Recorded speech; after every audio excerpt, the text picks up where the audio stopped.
waste of time, I'm going to request that you join me to welcome the Commander-in-Chief, Julius Lo Malema of the EFF. Thank you very much. Thank you. Thank you, Dr. Mbuiseni Ndlozi. I never thought Mbuiseni Ndlozi get intimidated until we arrived in Midrand. And I know where your fear comes from. That's the problem with the township and the suburbs. So when you go to the suburbs, you like, there's an upper class, so I don't belong to that level. Let me greet our leaders, provincial secretary, the branch leadership, the regional coordinator, and all leaders who are here, including Dr. Ndlozi, who's responsible for elections in Gauteng. We've got a by-election in Polokwane, Ward 10. A councillor of the EFF was arrested with weapons that were stolen from government offices. And when we asked him what happened, he said he was a traditional healer. So these people brought the weapons to him to cleanse them and cleanse these criminals. And unfortunately, he was found with those weapons. We don't believe the story.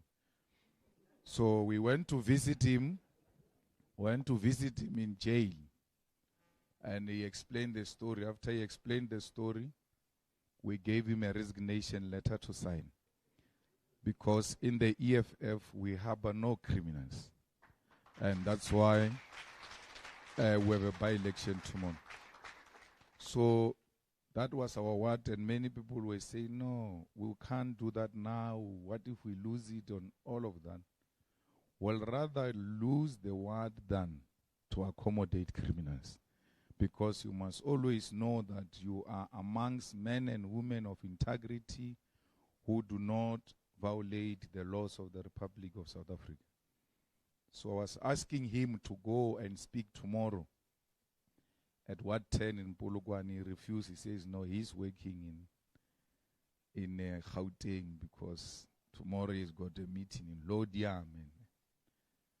The reason why I was sending him is because the ANC is sending Paul Mashatile tomorrow. So I thought, who's the match of Paul Mashatile? And then I thought, Dr. Ndlozi was the most appropriate person to counter Paul Mashatile. We're happy to be here. And as you know, it's not a very easy period for us to sit in one place for too long. We're here for a very few hours, and then we'll be joining an activity in the Santen Convention Center, which celebrate Colin Mashawane's foundation. It's now turning 11 years. And this morning we're in Nabong. It's now called Mokopong.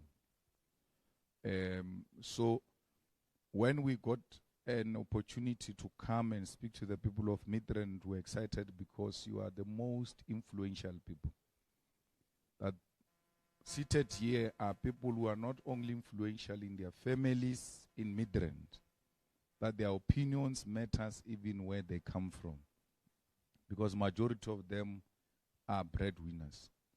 You all know that our population lives in extreme poverty. That 29% of our people live in extreme poverty. They are surviving through social grants.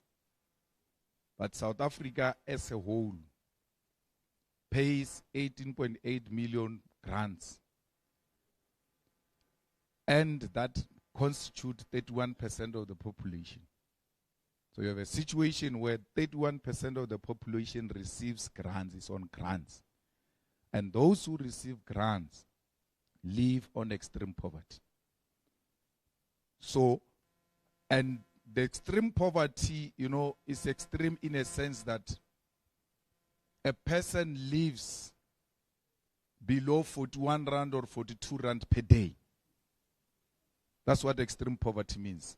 31% of the population of South Africa lives on less than 42 rands per day. And we cannot sit back and allow the situation to perpetuate. We have a responsibility to rescue our country. And when we launched this organization in 2013, the aim has been very simple. We need to upset the status quo and introduce a new alternative, because in any way, the ANC is going to self-destruct like all liberation movement in the African continent after 30 years in power. So when the ANC self-destruct, there must be a viable alternative which is going to fight for this 31% of our people who live in extreme poverty. And there is no immediate intention to resolve this crisis of extreme poverty because someone benefits from that extreme poverty. So we must be worried that our people are living in conditions that are not sustainable, especially for us who stay in Midrand. Because when these 38.8 million people revolt against the status quo, they are also going to come for us. They will come for us twice, because they will say we sold them out. That we arrived, and when we were comfortable, we forgot where we come from. And we did not take any steps to resolve their problems. Anarchy is the highest form of disorder. And when that anarchy erupts in South Africa, anyone who owns BMW, Mercedes-Benz, or anything of that sort will not enter the township. Because everybody else who's got an asset that suggests you are part of the elite which has betrayed the revolution, you are going to be a target for assault.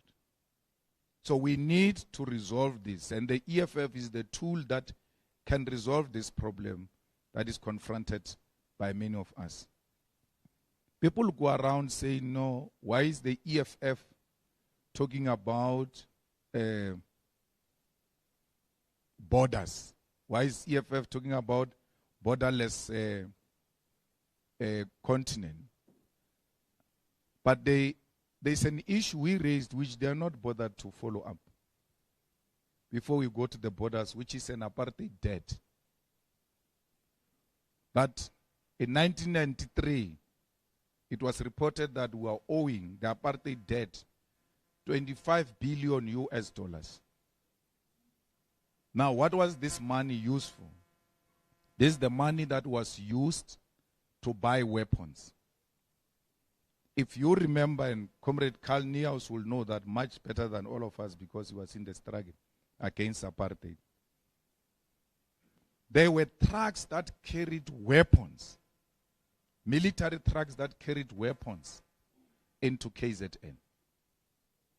And those weapons were procured with this apartheid debt. The aim of those weapons was to kill the people of South Africa. We defeated apartheid in 1994 politically. We also managed to get the UN to declare apartheid crime against humanity. Which means everything else that came with apartheid is unjustifiable and therefore have to be dismantled. They allowed us to dismantle the parliament, to remove the president, to remove ministers, to remove anything that symbolizes apartheid. But they never allowed us to cancel the apartheid debt. Because for generations, we must be indebted to international financial institutions.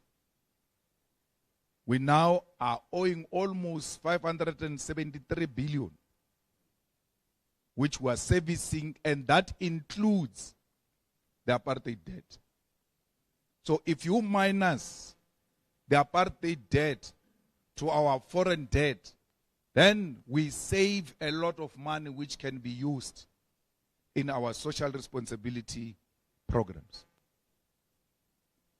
The immediate thing we are going to do when we take over government is to demand that the International Court of Justice should declare the apartheid debt invalid, because you can't pay for people who are coming to kill you. It's unreasonable, it's unthinkable, and we're being made to carry responsibility that is not ours.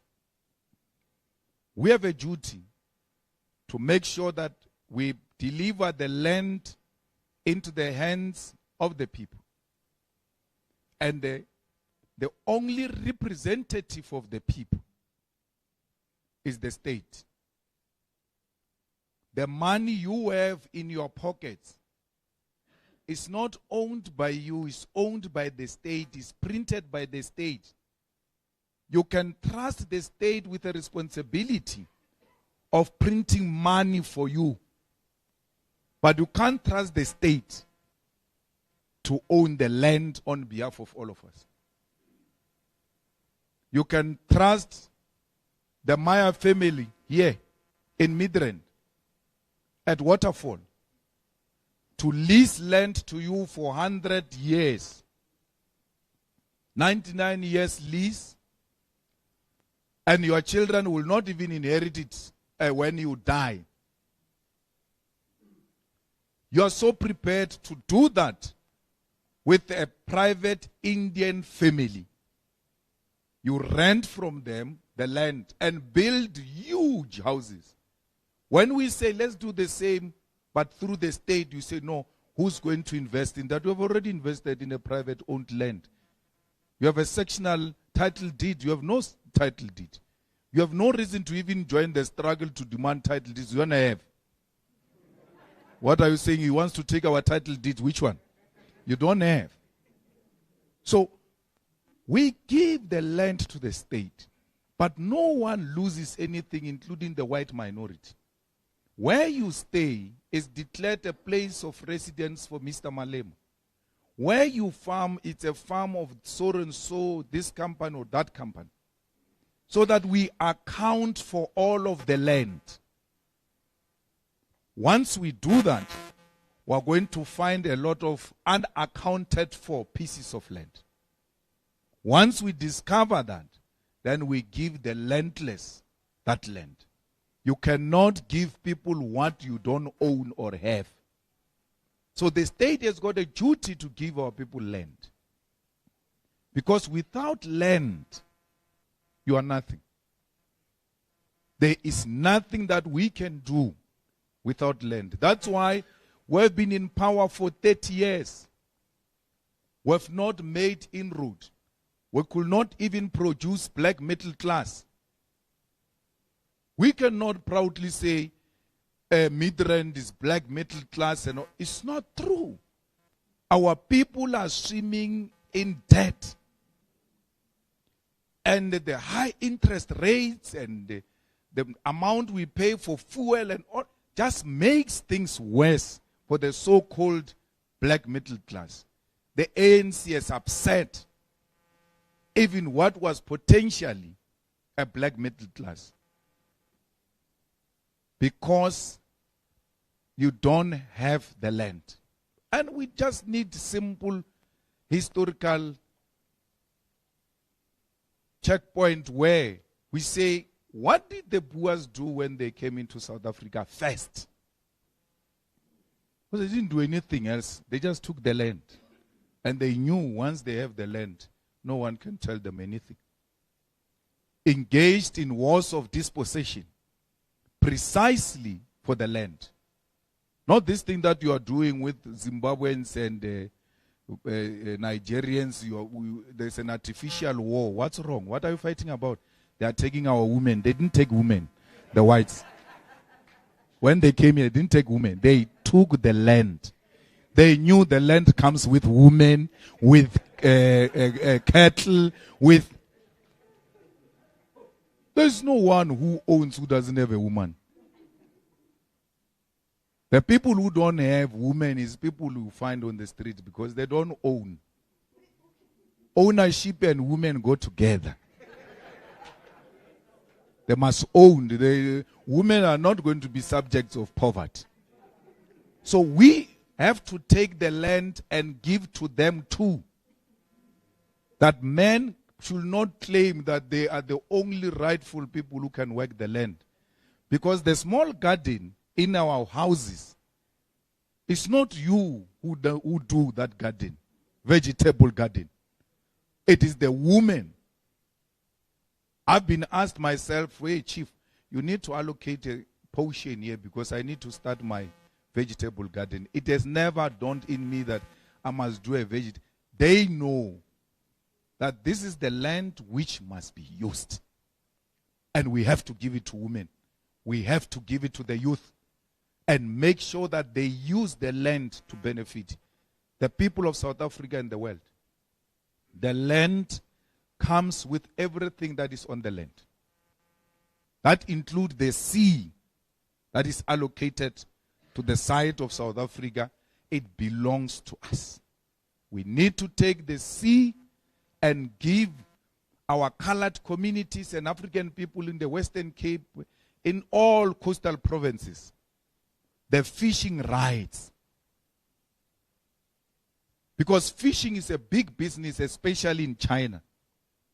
Once we give our people fishing rights as a result of land ownership, you already have a market which is centered in China, and it constitutes the 15%, a quarter of the world population.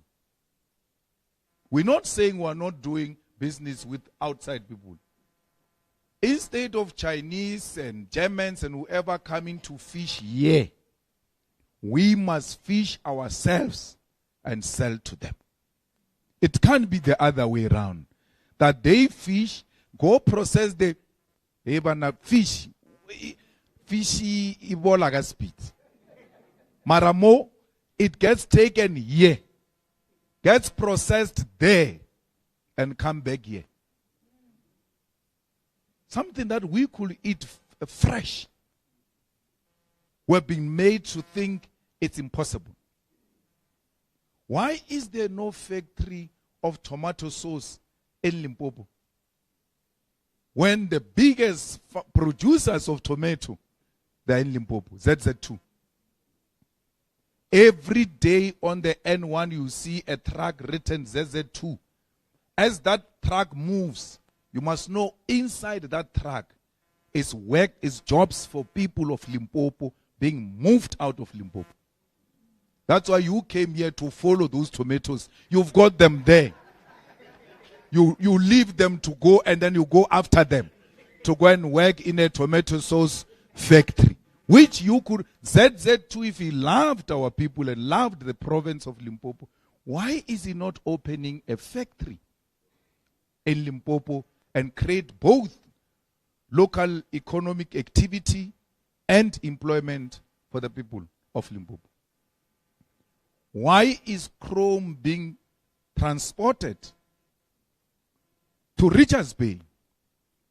Today, everything else in South Africa can never be built without steel.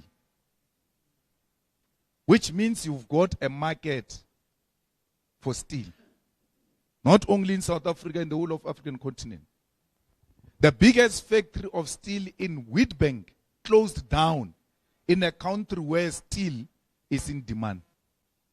Why?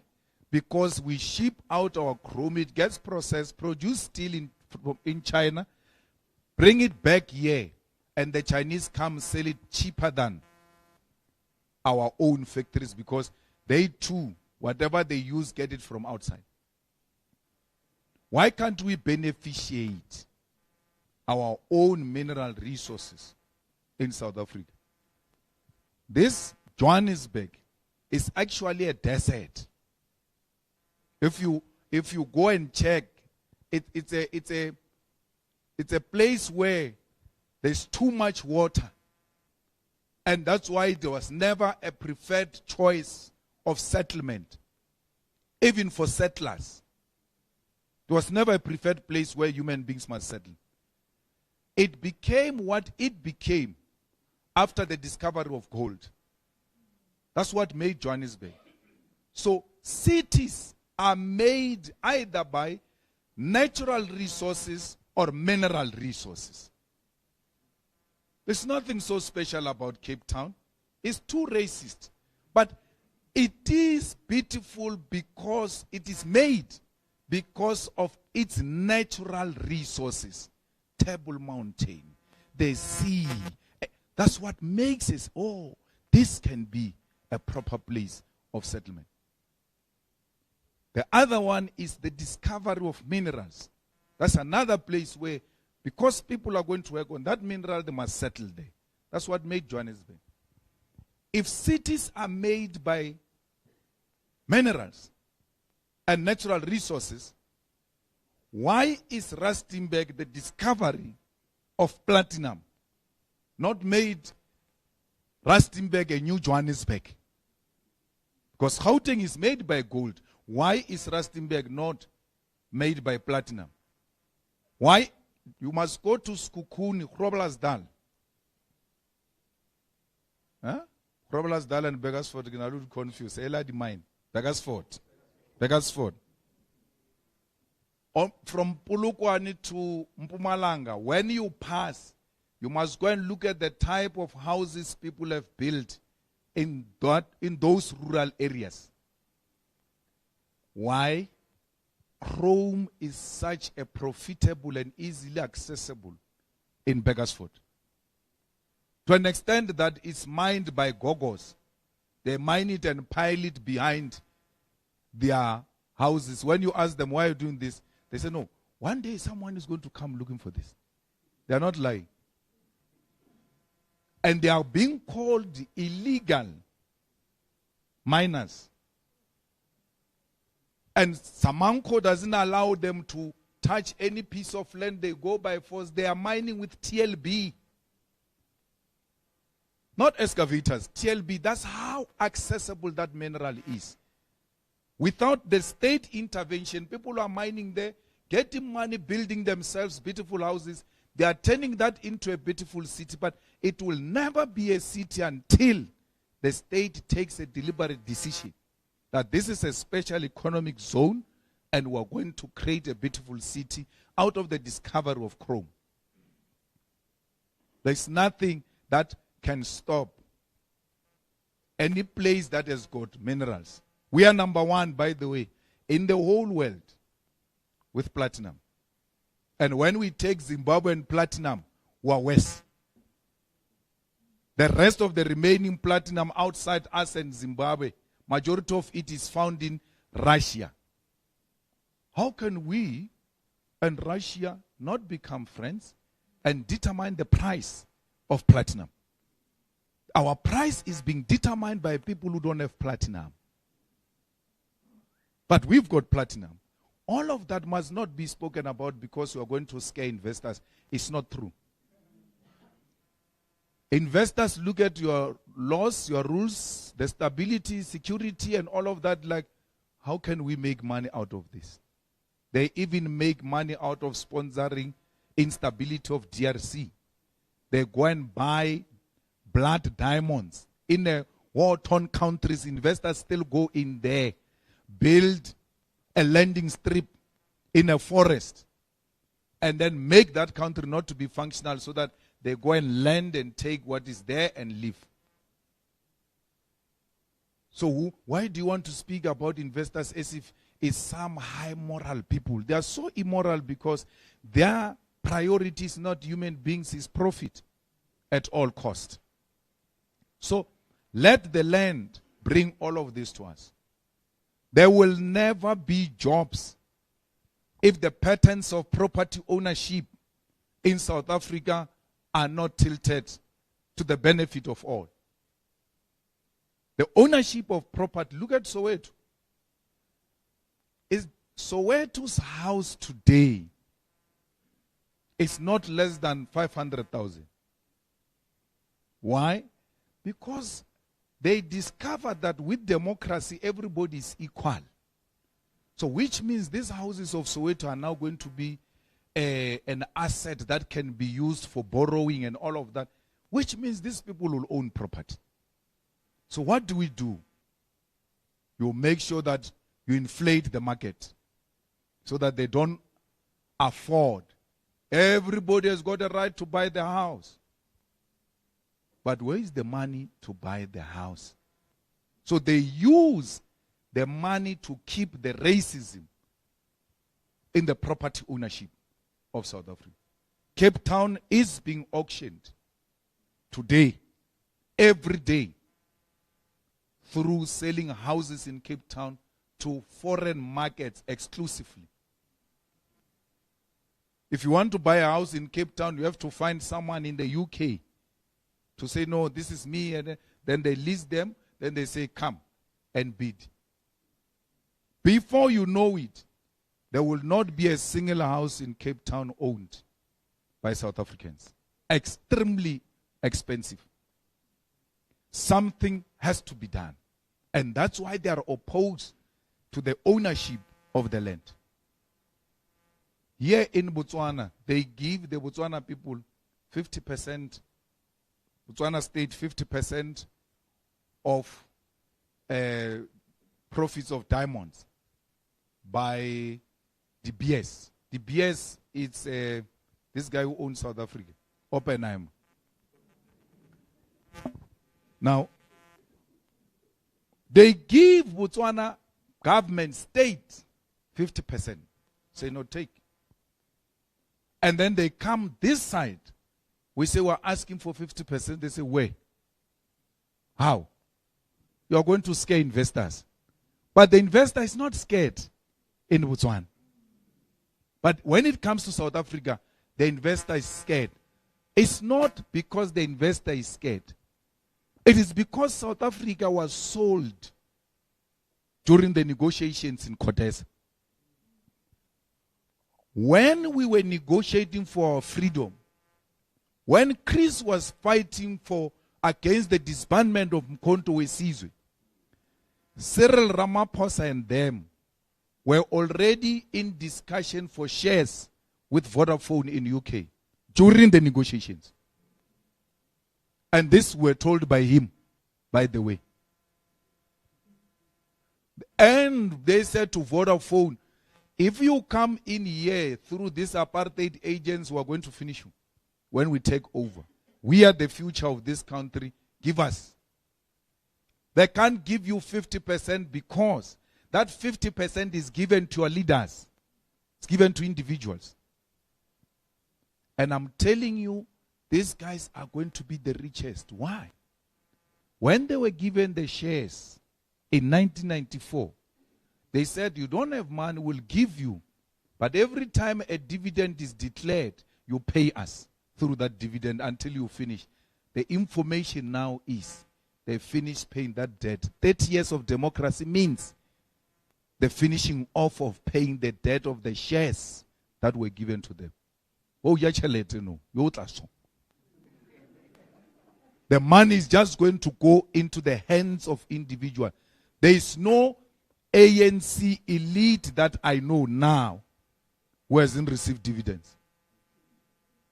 All of them. Any one of the ANC who was in business then, and so go and check all of them now. All of them are back in the game. Why? The dividends are now being paid fully because they finished paying the debt. You cannot, DBS is not refusing to give you 50%. When Ramaphosa says, but the state must get 50%, but no problem, we take from you. This one that you have, we take it and then deliver it to the state, and we take it from Matozoma, deliver here, take from Patrice, back to the state. Done. But you're not talking properly. Let's leave it, we'll come back to it. So, we were sold out by our leaders. That's why you need a new government to review all these big black economic empowerment deals, how they came about, and who are the participants. If people were given on the basis of their ANC membership, this must be expropriated to the state. We are not taking from this individual. We are taking and giving to the state. You are a beneficiary yourself, including. But now, South Africans are also going to benefit from that. Not individual benefit. Comrades, we are in a deep crisis of unemployment. If there is no any industrialization, beneficiation here in South Africa, you must know that there is no any plan in place in the immediate by the current government to resolve unemployment. Load shedding, we are told every day, we must celebrate. Every day we wake up, there is electricity, there must be a party. We have become an abnormal society that celebrates air. But no, today we are breathing, there is air, let's celebrate. No, but that's what we're entitled to. We're entitled to this electricity. It's not something we should be worried about. It should just be there. Electrify the whole of South Africa and electrify the whole of African continent. When we say drop borders, we mean that Eskom must go in. It is the only company in the whole African continent which can electrify this continent, and they all pay us as the owners of Eskom. So we cannot be told, hey, Nigerians have taken over the business of drugs. What do we do with business of drugs? We want the business of business, not business of drugs. So we have to make sure that we bring in a government that doesn't come in with baggage from CODESA. Because when you look at these elders, I had a privilege to sit with all of them. Nelson Mandela, Winnie Mandela, I know them. All of them know what must be done, but they are not doing it. Because someone is holding these guys somewhere. What is the point of putting parliament in Cape Town? What do you benefit from that except that there was an agreement in CODESA that no, parliament will remain in Cape Town? What do you benefit from parliament in Cape Town, president's house in Cape Town, ministers' houses in Cape Town, deputy ministers' houses in Cape Town? If we relocate that to Pretoria, Centurion or Midrand, I'm told there's a Chinese person here who owns a big portion of land in Centurion. We expropriate it. Because expropriation isn't it supposed to be for public interest? We expropriate it and build parliament here. No one gets build a house. Parliament is work, we're getting paid. Like all workers, let's go and look for our houses. Why are we being forced to stay in a parliamentary village? What if I want to stay in Guguletu?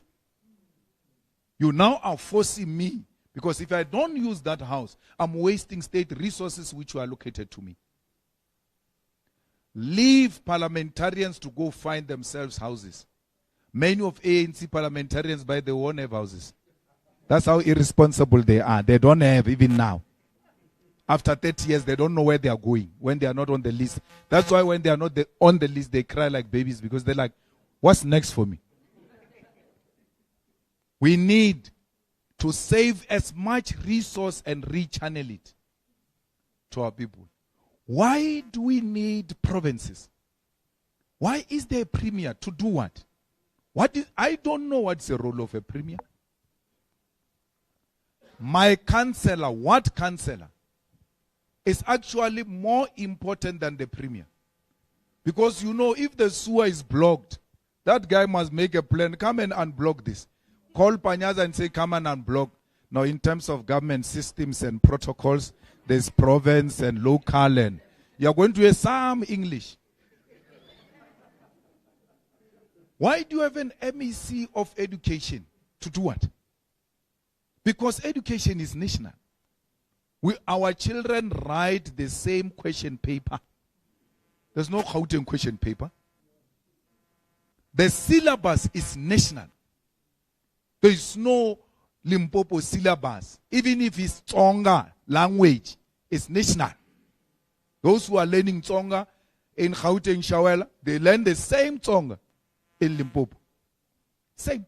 What is this guy doing here? except to be ceremonial. And that ceremonial thing comes with high cost for us as South Africans. We need a super metro called Gauteng. It must be a local council, the whole of Gauteng, with a mayor. Because we know what a mayor can do. We know what a councillor can do. This must become national straight to local. And then all of these people must go home. We'll rather have thousands of councillors, but we know what they are doing. We can call them, we can reach them, we know their houses, they are allocated to this area. So that which you see today, was also the CODESA agreement. And this was done in accommodation of the IFP.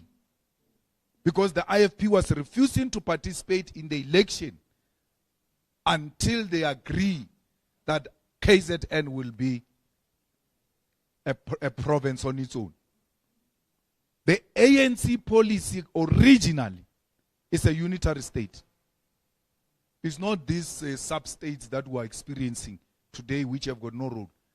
When that came, ANC saw an opportunity for patronage and said, now, at least instead of 400 people, there will be more in the province. And you know, in Limpopo legislature, when they go to a legislature meeting, they talk about it all over.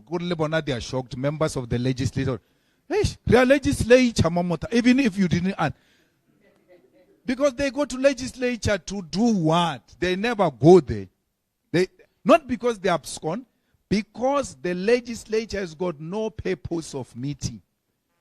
Count how many members of provincial legislature are there in Gauteng and how much are they getting and what are they doing to benefit me, these people. Because the laws are passed in Cape Town. The laws are not passed here in Gauteng. We need to remove the provinces and reallocate those resources to the poor of the poorest. But the biggest mistake which was committed in 1994 was to give us RDP houses. Madiba should not have given us RDP houses. Madiba should have given us free education. We're going to build our own houses. Because if you check the unemployment rate amongst graduates is very low, which is a scientific proof that education and employment and empowerment go together. We did not need the RDP houses. And these houses they are building for us, especially yourselves here, you ought to be educating our people. That it can never be called a house if it doesn't have a toilet. What is a house without a toilet? The only thing that we build without a toilet is a shack. Now, I've never found anyone saying, here is a shack with in-suit. No. Once they say a shack, then you must start looking for, okay, where do they go to help themselves? They give you glorified shacks and call them houses, and you celebrate them. No one questions that in Soweto, in Mamelodi, in Atteridgeville, in Seshego, in Umlazi, there were boycotts all over. People saying, we don't want matchbox houses. We want houses. We were looking at those houses which were given to poor white Afrikaners in town. We're saying, at least if we can have those, will be better. They came, gave us worse than what apartheid gave us. Worse than what apartheid gave us. Because Seshego's houses of apartheid are still standing. I can't say the same about RDP houses which were built in 1994. They've collapsed, all of them. But every time That's why they kept so many millions of South Africans on social grants, because they must think that without these people we are nothing. We have to make education free of charge for all of us, white and black, rich or poor. Education cannot be a commodity. You can't buy education the same way you are buying bread. There must be a difference. Education is a right inherited from birth. Our grandmothers are teaching us at home. Our mothers are teaching us at home. They are not being paid. That is education.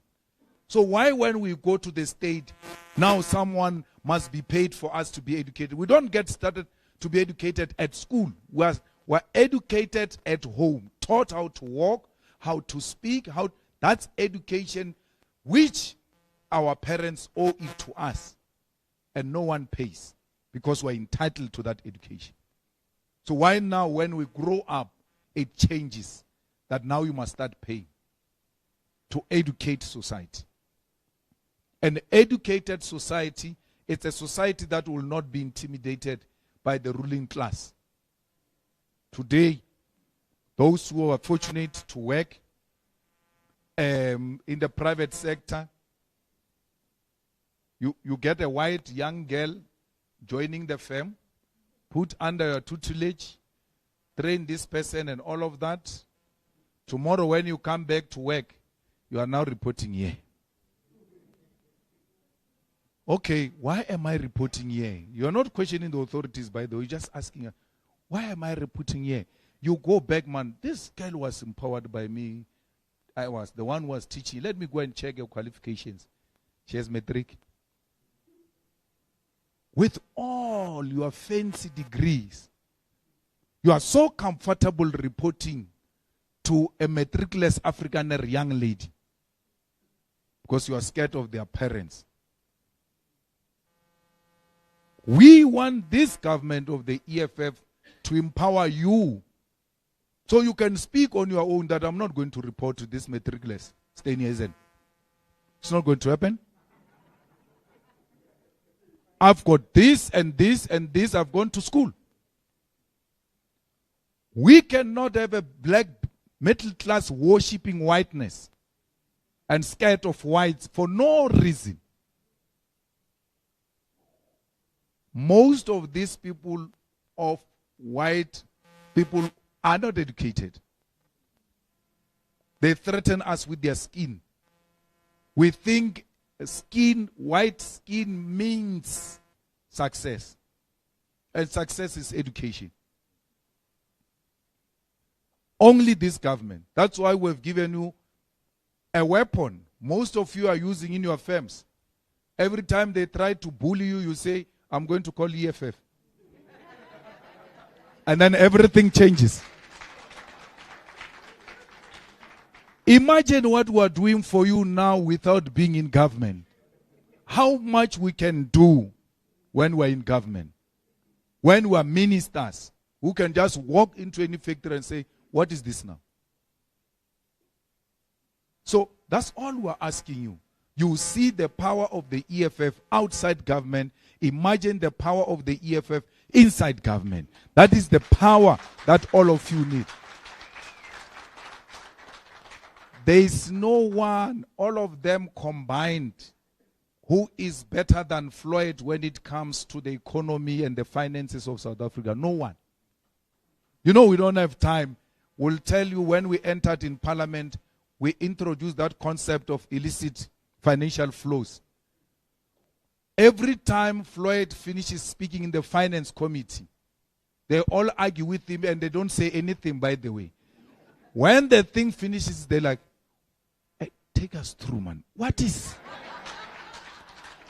this? Send us notes, on that point. But don't talk. Send me notes. I want to support that point. We are teaching them about the finance and the economy of South Africa, which they don't know. And we are not in government. They say Floyd is going to steal the money. I want Floyd in finance to steal the money. But I am finance in Ekurhuleni for more than a year. Never stole a cent. They cannot accuse any of the EFF MMCs in Nelson Mandela, in Johannesburg, in Ekurhuleni, in Mogale City, in eThekwini. They removed our MMC there. They can never accuse them of any wrongdoing. That's why the ANC, even when it was fighting with us in Ekurhuleni, they could never say we stole a cent. Because we don't steal money in the EFF. We built this organization from scratch with no budget. Today, it is the only political party that owns a property in the city center of Johannesburg, Winnie Madikizela Mandela House. You look at its activities, its organization, and all of that, you can see that with the little resources we have, we maximize and make an impact with those little. You've got posters everywhere. So if there was stealing of money, all of this was not going to be possible. I was telling journalists yesterday that we once did a rally at Orlando Stadium. And Muzwandile Masina said to me, "Oh, that stage. Yes, that was too much. That was too beautiful. I think that is 10 million. God, no, it's not 10 million. It was 1 million. What 10 million? What? It's not true. Because when you give them a quotation of 1 million stage, they say you missed the zeros. Add the zeros. Then, after giving you 10 million, they come and take 8 and leave you with 2. There's an ANC corrupt person who was, these people went to court to win a case, constitutional court, of 30 million against Gauteng government. Then they don't want to pay them even when they've got a court order. They say, no, but if you go to so and so, you can work this thing. Go. You know, they went to this person. He says, no, let me go and check. We'll come back. When they come back, he says, no, money is doable. That thing they agreed. But you'll have to give us 20 million and take 10 out of 30. The Constitutional Court said, these people have done work. Pay them. But no, give us 20. What's going to happen to the money that I've spent doing this work? That's why most of our people here, young entrepreneurs, are doing business. But we don't know where they're going. We can't see any progress. Mara, I'm a businessman. I've got a tender. You've got a tender here. Behind you is Paul Mashatil. Let. The whole of Alexander Mafia is on your neck. Let. Pay. We have got no such history as the EFF. Because we believe with every little resource we have, if properly spent on social services of our people, it will have a meaningful impact. So we are here to say to you, there is nothing that we are suggesting which has not been practiced anywhere, including by apartheid government. They owned Eskom. They owned Transnet. They owned Prasa. They owned Dinel. When we come in, it's not true that these things are not functioning. Those institutions, those government companies are working proper. They are being made to fail so that they can be privatized. Let me tell you about Prasa. Prasa hires, let's say, 10 locomotives from a private company. 10, they say, bring here. Then out of 10 locomotives, they pay 50 million. Then they take 6 of 10 and pack it. Don't use it. They go and put it aside and use 4 locomotives. And then they make 15 million after spending 50 million. Then they come to Parliament and say, this thing is not working. We spent 50 million. It brought 15 million. EFF. No, this is wrong. This is not working. Yeah? You are eating the money. Everybody in South Africa up in arms, fighting. This thing is taking our money. They made it deliberately to fail so that they can win you over. And then they sell these things to themselves. All of you know that Trevor Manuel is a businessman. But you all don't know what he's doing. He's a businessman. But Trevor is involved in insurance companies. A lot of Transnet assets are insured by Trevor Manuel. But because it's insurance, it's not road construction, it's not an easy tender. Look, insurance, okay, I know. Yeah, no, it's understandable. You don't ask, but what is this? Can you imagine an insurance company that insures the assets of Transnet? We don't know what business Trevor is doing. But Trevor is being paraded as one of the most successful business people. So, we need to own our own state assets. That's where money can be made if you deploy the best of the best, irrespective of their political affiliation. Are they South Africans? Do they have an ID? Do they have the necessary qualification? If the answer is yes, this is the rightful person. Politics is secondary. Politics, football. After joining Ritomo, which team do you support? Must never be a prerequisite for you to participate in the state. So, there is no state, anything. So, people like Brian, Coco and them, they refuse to participate in making these things to be dysfunctional so that they can be sold later. You are hired to come and collapse this thing. Then we buy it ourselves. How do you buy SAA with 54 rand? 54 rand. There is no peace in a single plane, Dr. Ndlozi. There is no peace, the smallest piece, in the smallest, smallest piece in the plane that costs 54 rand. This one is 54 rand. Not in the plane.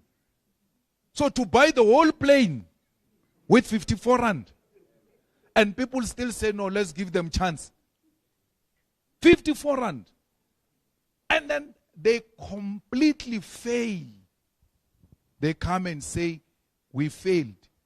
But we told you before that this is not a good transaction. It's not going to work. No, this is anarchy, disrespectful. We fought with Pravin Gordhan inside parliament, went to disrupt him on the podium that you are selling our state. Oh, this is anarchy. The same Pravin comes and says, this was a wrong deal. Yeah, no, let's leave it. And then they leave it like that. It's no longer news, by the way.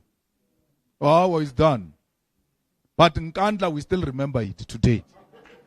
Till today, we remember Fire Pool. Here is the asset, billions worth of assets sold for 54 rand. And our black brother Tsepo get used. Successful businessman in his own right allows his name to be destroyed by a political elite of the ANC who wants to steal SAA. Under those guys, SAA, if you thought SAA was a problem, just go and look at between that deal and now when they collapsed it. SAA was dysfunctional even when these guys were there.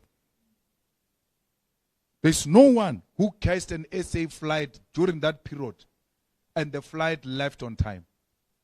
If you are lucky, it's 2 hours delayed. Yet they say, no, there is now a private participant. This thing is going to be successful. It's not true that when it is private, it's inherently successful. Because there at the commercial court, they liquidate private companies every day. But there's no government company that gets liquidated there every day. So, of course, other things must be left to, individual businesses to run. But comrades, how do you say this individual is responsible to giving people electricity? We say, no, let's collapse Eskom generation of electricity. Rupert shall produce this electricity for you. It's an individual. Just wake up angry and just switches over. That's what we do with our farms, with our houses. That gate must be closed. Mama, what went wrong? I don't feel like it. Not today. So Rupert wakes up, Bambala says, not today. I don't feel like giving them electricity today. So, when we say the ownership of strategic means of the economy by the state, we mean exactly that. That there are certain things you cannot give to private individuals. How do you give railway lane to an individual? No. Today, there's no train that is going to move here.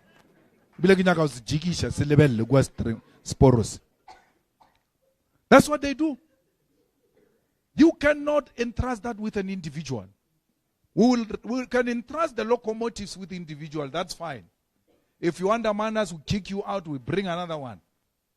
But the asset, strategic asset. And what is painful is that we didn't build any railway lane. 30 years. We didn't build any city. 30 years. Everything else I'm speaking about here is from apartheid. There is no democratic city. We're told of a city going to that private airport. Lanseria, there's going to be this, and speed trains going to Venda and coming back. And we said, you are dreaming. He said, no, I'm allowed to dream. He agreed he was dreaming that time. I said, I'm allowed to dream. Today, there is no strategic asset that was built by this democratic state. We inherited everything from apartheid and made it dysfunctional and collapsed it. I grew up in a township in Sishiwu. We never had a problem of water. If water was not there in that township, is that day. Today, in Sishiwu, for them to have water, it's a call for celebration. And we thought it was in Sishiwu. Now it's here. In Midrand. In Santen. I always, become so happy when I see them. They're complaining they don't have water. No, we don't have water. You're like, hey, my guy. This is our daily life in the villages. Do you now have a feel of what our people are going through? Not that there is no water. The infrastructure is collapsed. It was not maintained. They will never build a bridge in Johannesburg. They are still driving on apartheid bridges. And what is good about bridges is that it's engineering. It tells you the lifespan of that bridge. They don't know when was it built. They don't know what is the lifespan of that bridge, whether it's still intact or not. They wait for it to shake. And then some white people must start tweeting, this thing is going to collapse. This thing is... Close it, close. Why did we reach the state of a bridge shaking? If we are a government that cares, when you come in, you look at the state asset, what is what, where is this and that. They have no idea. They want what is going to be paid through invoice tomorrow. That one, they will kill you.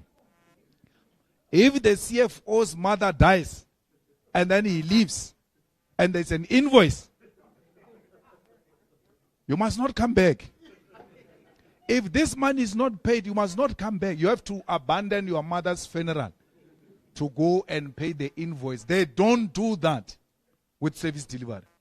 That if this bridge is not completed by this time, forget. No. They don't complete it by that time. They extend its lifespan and put more money. Look at Medupi. Medupi is costing billions of rands. is still not being used optimally. Why? Chancellor House of the ANC is involved in the construction and building of Medupi Power Station and Kusile. Every time that tender comes to an end, no, there's this thing that must be fixed. How can Medupi have a structural problem in less than 20 years? The apartheid power stations are still standing. We are the ones who are demolishing them. They are still standing. Medupi collapses on its own in less than 20 years. And so much money has been spent on that. An educated black elite which knows these things allows them to happen. Because we are the ones who must be standing up and saying to our mothers in the villages, in the township, our fathers, our relatives, this thing has to stop now. Because if it can't stop now, if we don't stop it on the 29th, we must all accept our fate, that things are going to become worse, and we would have made it possible with our votes. Thank you very much.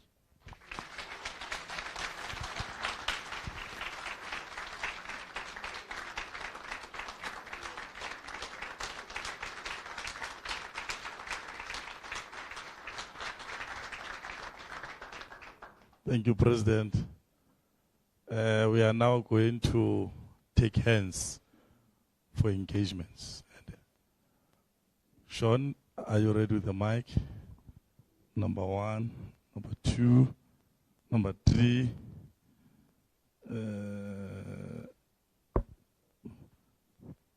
Yes, number 4 and number 5. Yeah. Let's just finish it once. 6, 7, 8. Thank you.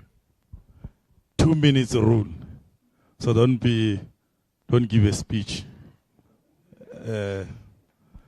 Just be on point and precise. Thank you. Number 1. Evening, CIC. We want to see you. Yeah. We don't want agents. CIC, I'm impressed with your speech. I've been following all your interview press conferences, and I must say I'm very impressed. But the problem I have, every time I tell my family, my friends that no, this time I'm going to vote EFF. Most of the people, they say, no, I know. Malema is lobbying to finance his lifestyle. If you vote EFF, there's nothing you're going to get. He's doing this using the poor in order to finance his lavish lifestyle. I was going on Twitter, and then when I go through that, somebody was posting all those things. Malema, the kids, this so much and so much. So I said, no, this time I want you to convince me that no, this time I'm going to vote for EFF. But I know all these things might be not true. Thank you. Thank you very much. Number 2. Sean, faster. Yes. Thank you, CIC. My name is Graham.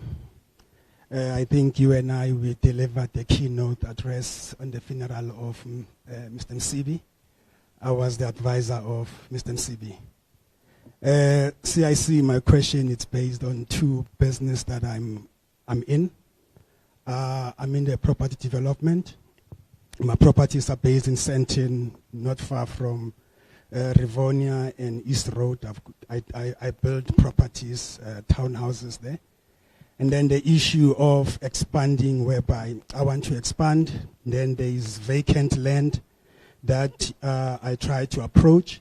When I approach for the people to say, look, I want to buy the land, and then I'll engage with someone. Someone says, look, yeah, let's sit down and talk. And then I talk to the guy. The guy says, look, the land is available for 10 million. Then we agree to say, okay, look, 10 million is doable. Then later on, as I'm engaging the person, then from there later on, I get a call to say, no, actually the land, it owns by Mr. Kruger. Then Mr. Kruger weighs in, then Mr. Kruger is sitting in Pretoria.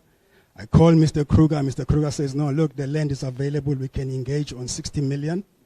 So those are the problems that we are facing in terms of where we need land to develop, but the land is not available. So that is the issue that we have, more especially in Sandton. In Sandton, there's no land that is available. All the land owned by Afrikaners and Chinese. That is the worst one. Then secondly, number two, I've got a farm in Balfour, whereby we also deal with the government. The government we have the partnership whereby I do pigs, then the government will come and borrow us probably maybe 10 pigs to produce them. Then later on, when there are 200 or 300, then the government will come and says, look, we want to take the pigs back, but at the same time, you need to pay a certain amount in order for you to save that partnership. But that is the problem that I have. Thank you so much. Thank you. Number 3. Yes, Sean. Good evening, Dr. Ndlozi, CIC, incoming President of South Africa.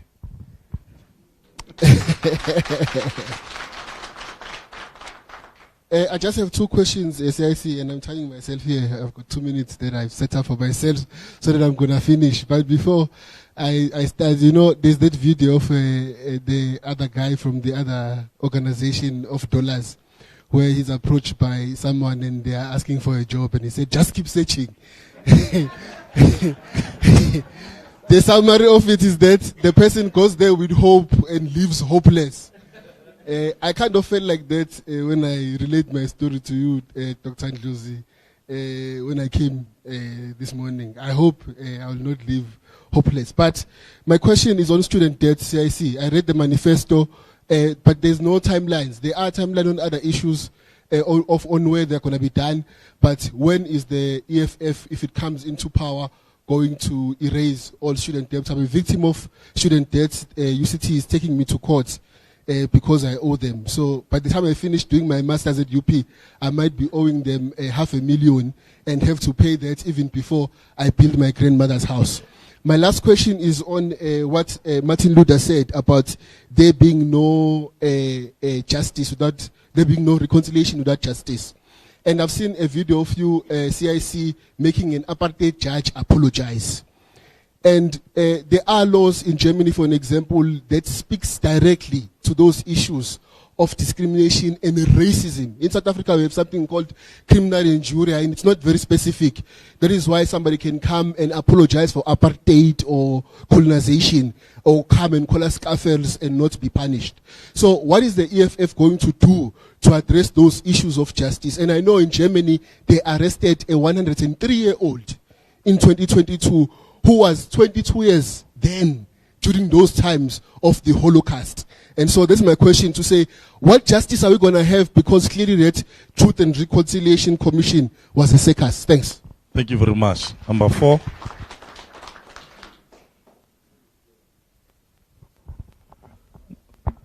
Yeah. Not in Tanganyama, much. We are going to dilute it, Doctor. Okay. Thank you very much. Greetings. Yeah, the name is Jerome. 2 things that I'd want to ask. Firstly, say thank you for the presentation. You spoke, CIC, on infrastructural development, right? And one of the things, the area that I'm involved in is youth development. And oftentimes we take young people to public management spaces or civic leadership spaces or entrepreneurial spaces.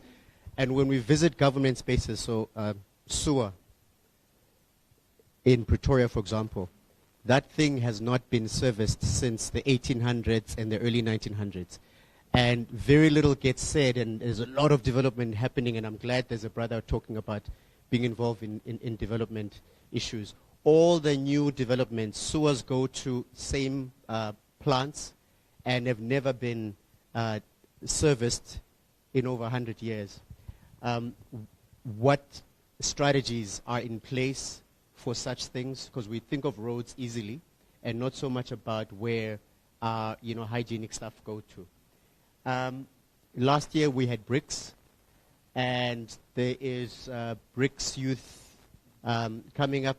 What connections and leverage is the EFF putting in place to enable young people to benefit from BRICS opportunities? Thank you.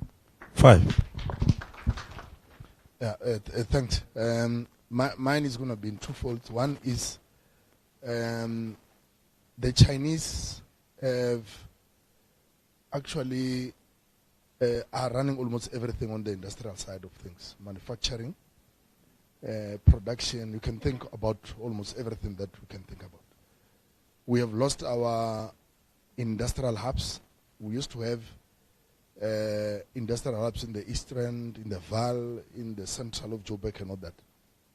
What will be the EFF plan in terms of reviving those and ensuring that these SMMEs that are complaining about creating of jobs or not, that we find ourselves now getting to par, because they're already advanced now. I mean, if we can try to come up with whatever revolutionary plan or innovative plan, we might find ourselves lagging behind, because even if you think of procuring toothpicks, you can get them on Temu, you can get them in Chinese center and all those kind of things. I mean, if I want to open even a toothpick manufacturing company, I'm going to compete with the Chinese, and I might not win from a pricing point of view.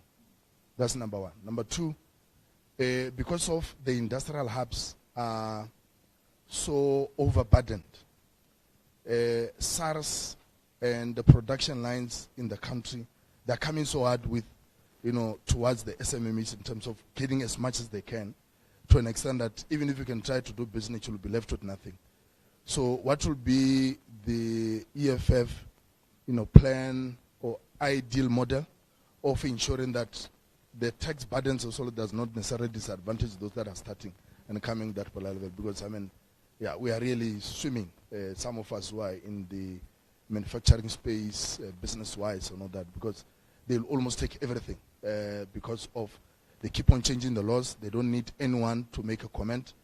Tomorrow, on Monday, you can wake up, put some changes on the tax legislation having changed to take even the little 50 rand that we have to finance the non-performing production lines in the country. Those are the two things that I wanted to check.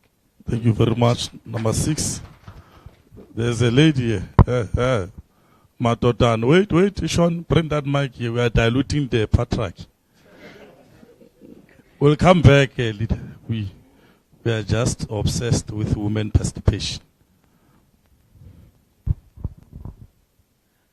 Greetings, Mr. Incoming President of the Republic of South Africa. So my name is Zintle Putin, and I do not have questions. I'm going to be short, even though I'm tall. I do not have questions, but just like input. I feel like when it comes to the issue of graduates not getting jobs, we're not very intentional about solving it. We always say, well, there aren't jobs in the market, and then we leave it at that. I think we need to start being more intentional, because there is a skills mismatch, which is why some of these graduates that we have are not employable. So we need to be intentional about that, even if it means like there has to be, like a committee that will do research to find out what's the issue, what does the market needs, and also our tertiary education system seems to be a little bit outdated.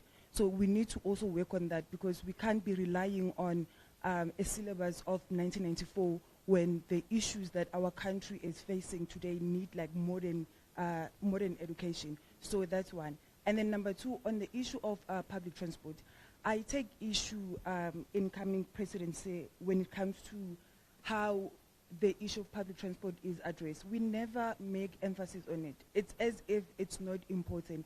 Transport is as crucial as water and power.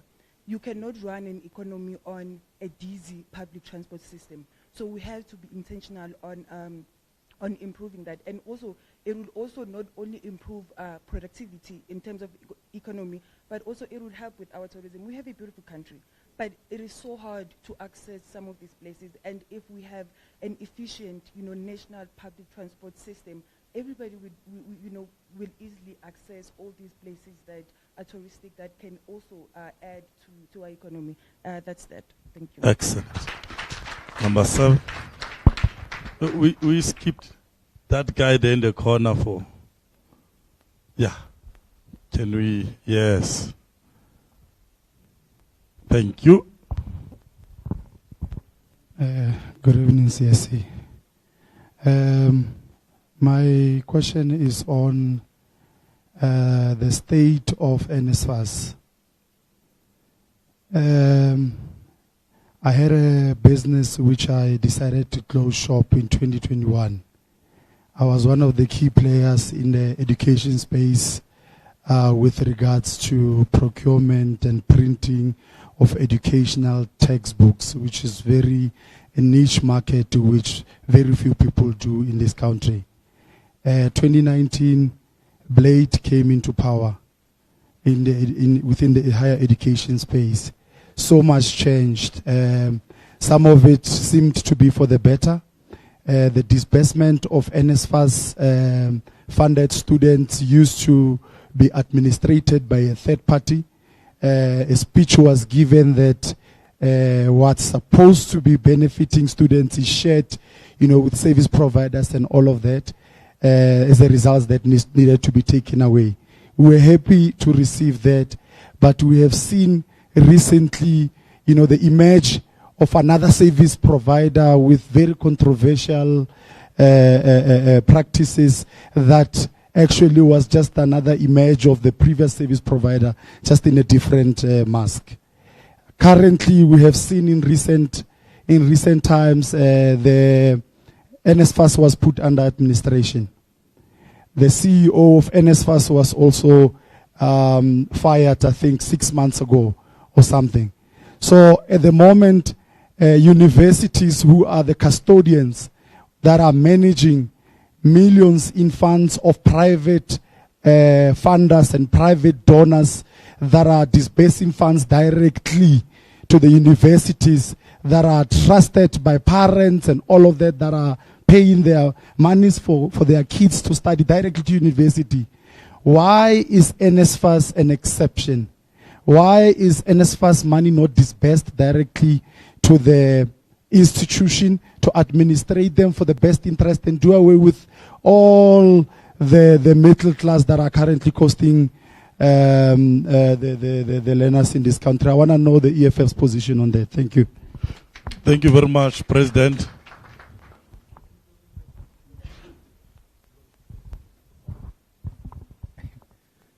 Thank you very much. I think it was a wrong decision to accept this 5 o'clock engagement, because I'm looking at the time now is 5 to 7.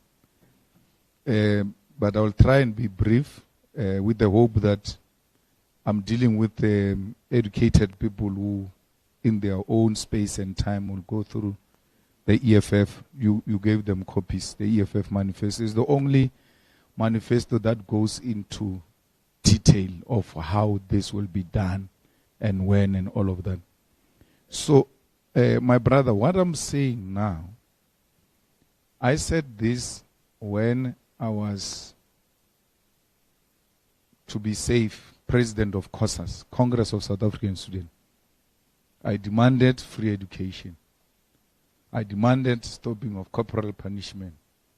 I demanded that all kids must get school books and textbooks for free.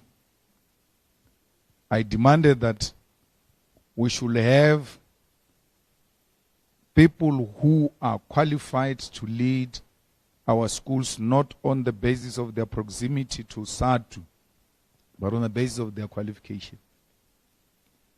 And COSAS was related to the ANC. It's not a structure of the ANC. COSAS, and I don't know why they always make that mistake to think they're a structure of the ANC. They are not a structure of their, they were formed on their own. So, I started this battle that I'm talking about today. Then, there was no lifestyle that I was pursuing or anything of that sort. I was an activist. I was a political activist. And I grew with these things into the Youth League, where I demanded all of this. I was not doing it because I'm running a political party for you to vote for me to finance my lifestyle. I was not running a political party. I was in a party advocating for this.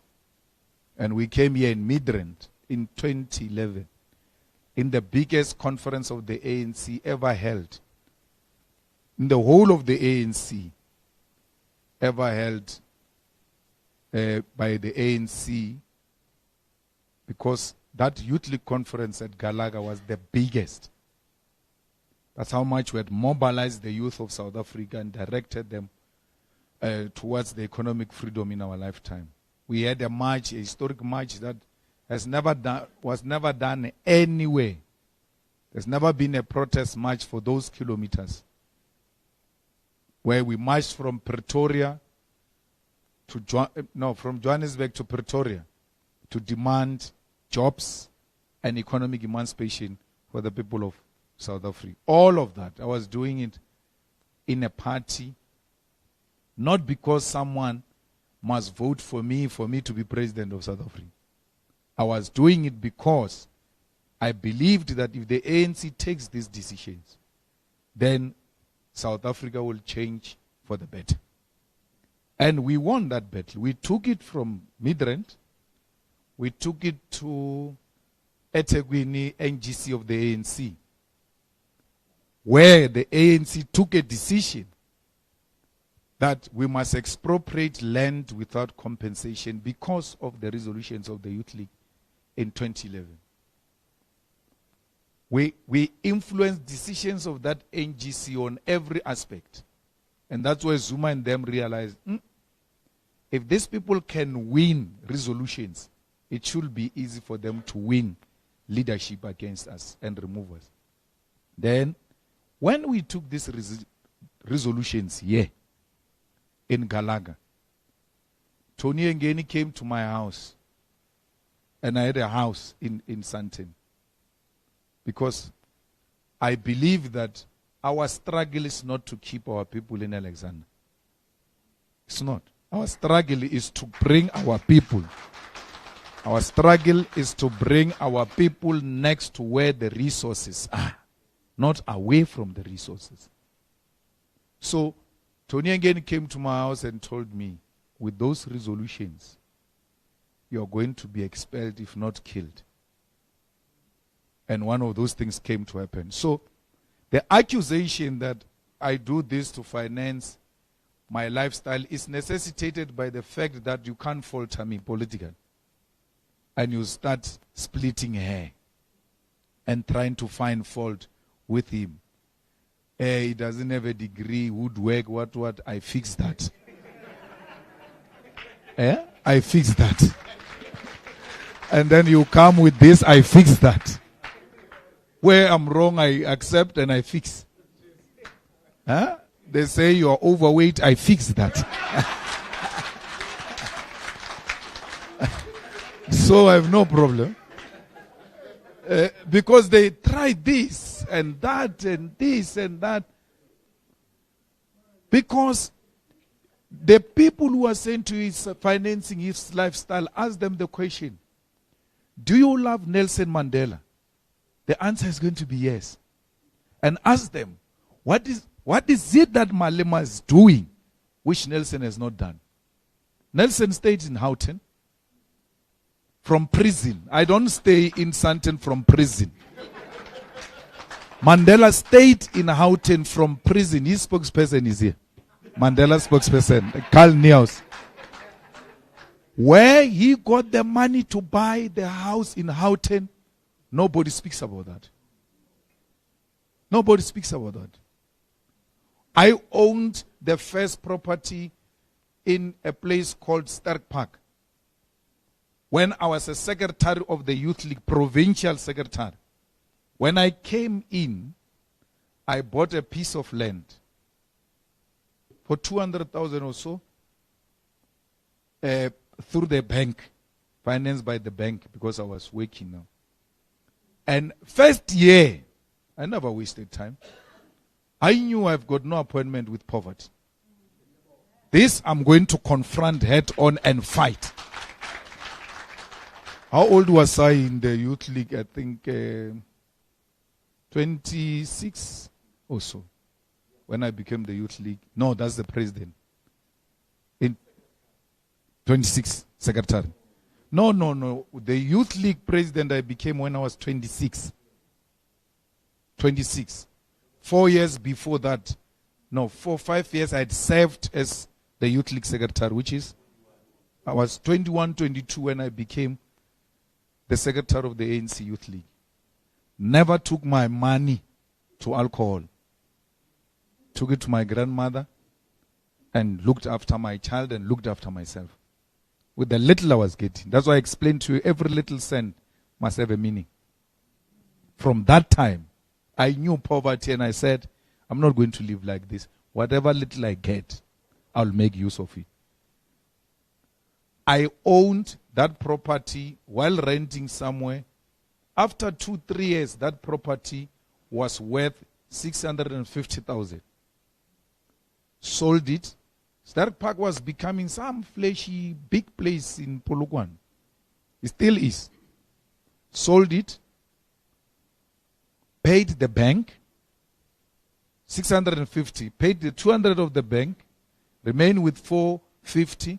Took 400 to go and deposit my house, which was 1 million rent in Flora Park.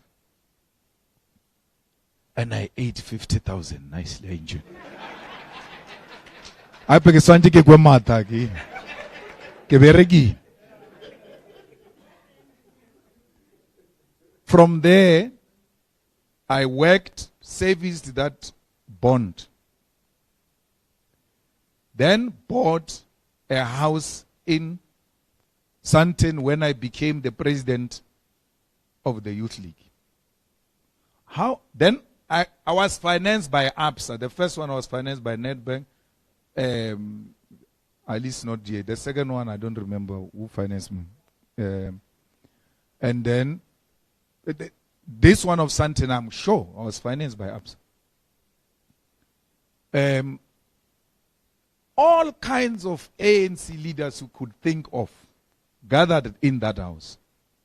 It was just an ordinary house of 3 bedroom, 1 in-suite and the rest 3 bedroom, and then there's a common bathroom. Any leader of the ANC you can think of was always there. And they were like, hey man, you know when we sleep here, the problem is that we meet each other in the morning to the bathrooms. We need to renovate this house. They all brought money together. Remember, I'm too young, I'm 26. They brought the money together, themselves, and then demolished my house and started building a house there. It was built, that house, by ANC leaders, not me. Not me. That bond I'm telling you about, I'm still paying it now. So I can account for everything of mine. It's just that some things are over-exaggerated. I mean, there used to be a story here when we were renovating that house. Dr. Ndlozi, for sure you were still in, where were you during that time?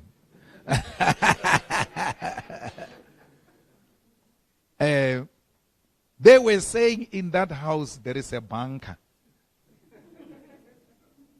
And gullible people of South Africa believed that. Believed that. That this guy is building a huge house with a bunker. And this bunker goes this way, is going to come out from the airport. I'm like. Then SARS came. And SARS said, hey, my guy, what is this renovation you are doing? I'm like, huh? It's not me. It's these guys, but they are doing it for you. Whatever happens, it's you who's going to benefit from this. You owe us. I went to the same people. There was no problem. They added those things of penalty and what those who have declared donations. I went to them. I said, you remember that money you brought there to build that house? It's causing me trouble. Here's the tax bill. You must pay. You have to pay. So, these old people around me have always taken care of me. Because I was in the youth league, I was in COSAS. I grew up in the eyes of these guys. So, there's nothing. That's why I speak the way I speak. That's why I do whatever I do, because I'm not scared anyone can come with some skeleton and say, yeah, we finish you off. They tried that when I was a baby. They won't do it now. Now SARS send a letter. I will not miss it by a second. Because I know SARS is a weapon that can be used to destroy you by your political opponents. And because it raises legitimate issues, but it gets used wrongly. You are owing them. SARS will never come saying you don't owe them. If you don't owe them, you owe them. They will come. But why should SARS be so aggressive instead of making you to be compliant? This. No. SARS has got a law. You pay now and argue later. Where will you pay? Where will you get the money? They use that then to destroy you.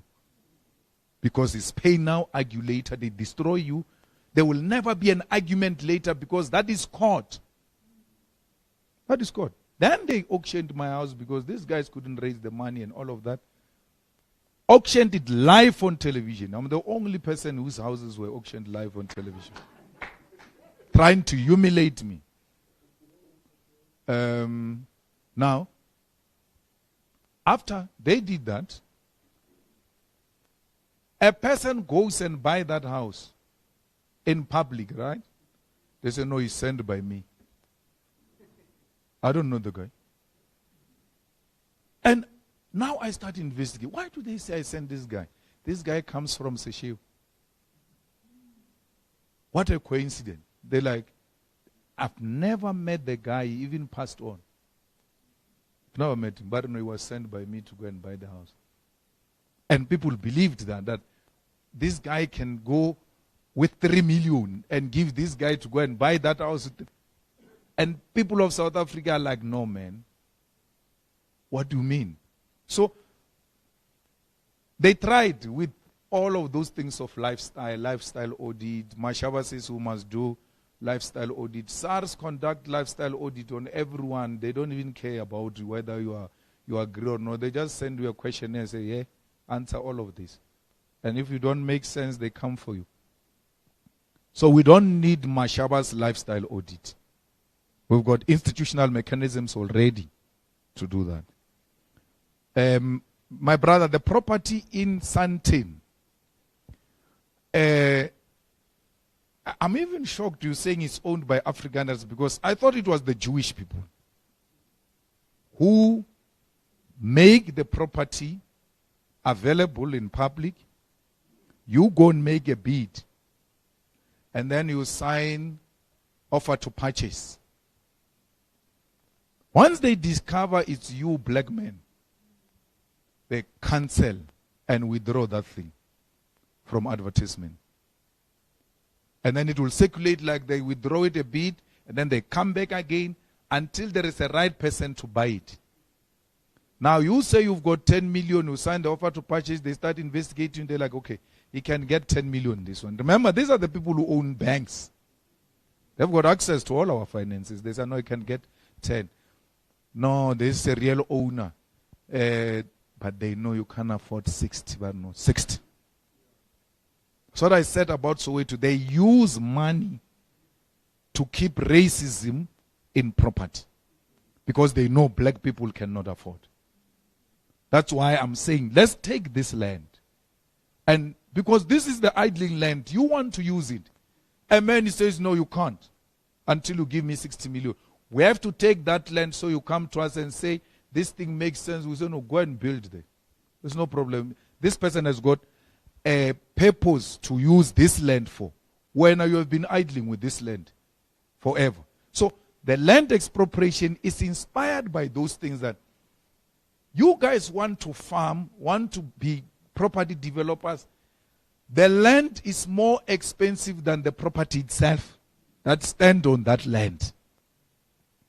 I mean, to get a land in Sandton is very difficult and is done deliberately through money to keep black people out of Sandton. I don't know. You said the farm is that Mpumalanga? Yeah, I think it's Mpumalanga. So we may want to ask Colin to make a follow-up on this one of pigs, because I'm also in farming. So what they do, in Limpopo, they used to give us the Nguni females, and then maybe 10, and then give you one male, and leave you for a particular period, I think 5 years. After that, they ask for their females back and their male. Then you continue with what came from their females. So there was no paying of anything. They gave you 10 cows, you must bring back 10 cows after 5 years. So they never said, you bring 10 cows back plus money. No, that sounds very dodgy. Because the aim is to enable you to enter farming. Yet you don't have money, so the state is supporting black farmers to be professional farmers, but they need the tools. So you can't give the tools and say, no, I actually borrowed you, pay me. No, it sounds very dodgy. So it's an interesting story that we need to follow up. You know, the president failed that Tintswalo when he said, keep searching for a job. Because the president should have outlined what programs are there. There is this, there is this, there is this. The president doesn't know the plans because the plans do not exist. How do you say to an old man who says, I want a fridge, buy me a fridge? Say, where were you working? I was working here. Go and tell them to buy you a fridge. Which leader says that? Because the president can't say, I will buy you a fridge. I accept that. But the president will say, Mbuyiseni, you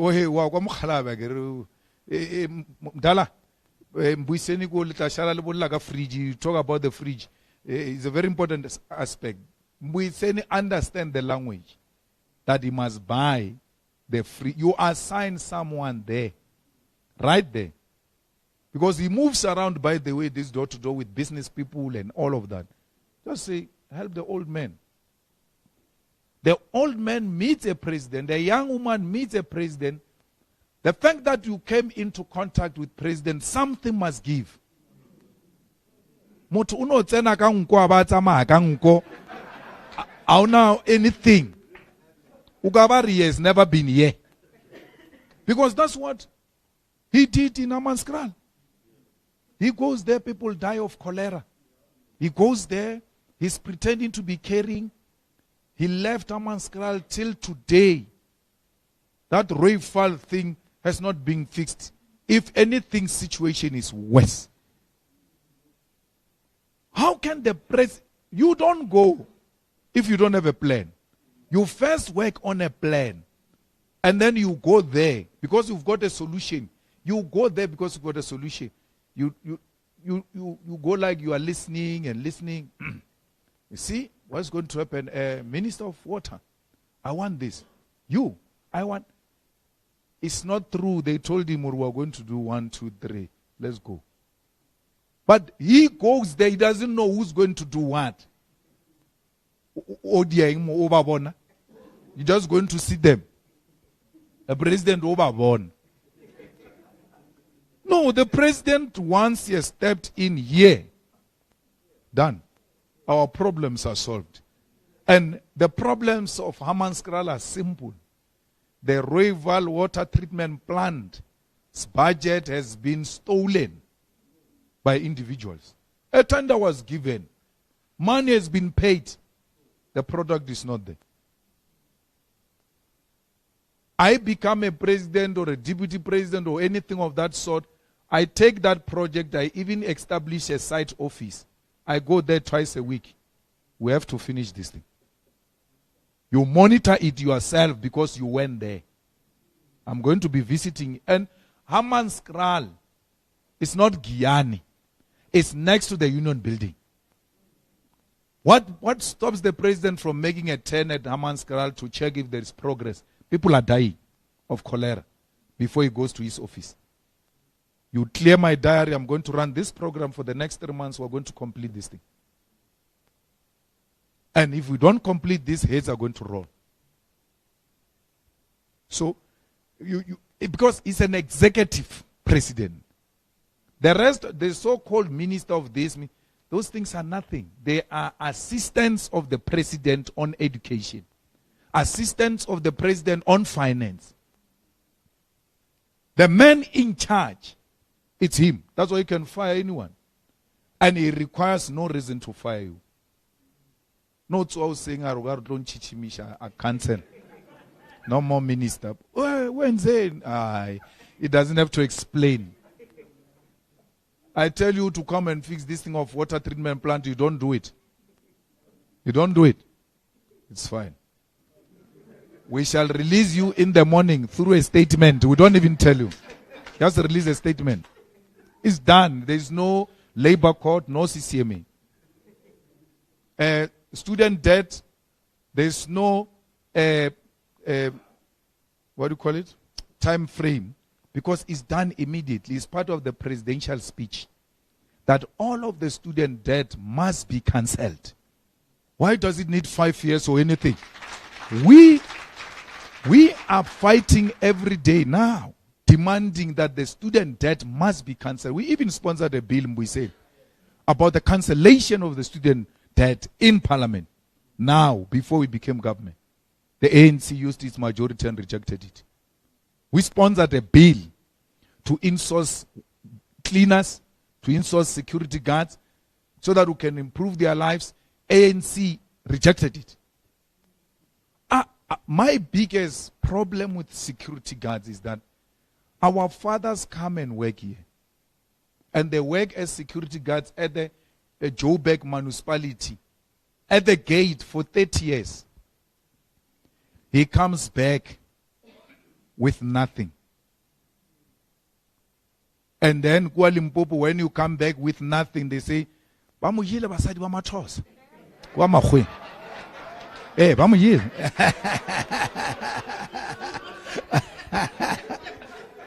But that is not true. That is not true. The guy has worked at the gate of the municipality for 30 years without a pension fund. Why? Every 3 years a new company comes in. They exchange with this old man from one company to the other, from one company to the other. By the time he retire, this company is actually 6 months. But what do you want? Us? No wish. Then he packs his things. He comes back home. We say he was useless. He was never useless. There were no pension funds. There was no medical aid. There were no leave days. There was no job security. Once you go on leave, when you come back, someone is there. Someone is there. There is no guarantee. So, the ANC rejects that. The ANC rejects insourcing cleaners, which are cleaning in government offices. Our argument is that these people are working with us. They are cleaning MEC's office. We don't even know the owner of that company. We know this good cleaner. Why can't we have a direct relationship with this cleaner without a middleman? So, we have to correct that when we take over power. And we also propose now, and I'm happy everyone now is talking about it. When we started it, they were saying it's a crazy idea. We said we need to give graduates jobs. If we can't give them jobs, we must give them a grant. Because they can't go to school only to come back to earn 350 like the rest of other people who have not gone to school. We must say education pays, and it must pay in a literal meaning. And they say, where will the money come from? Where?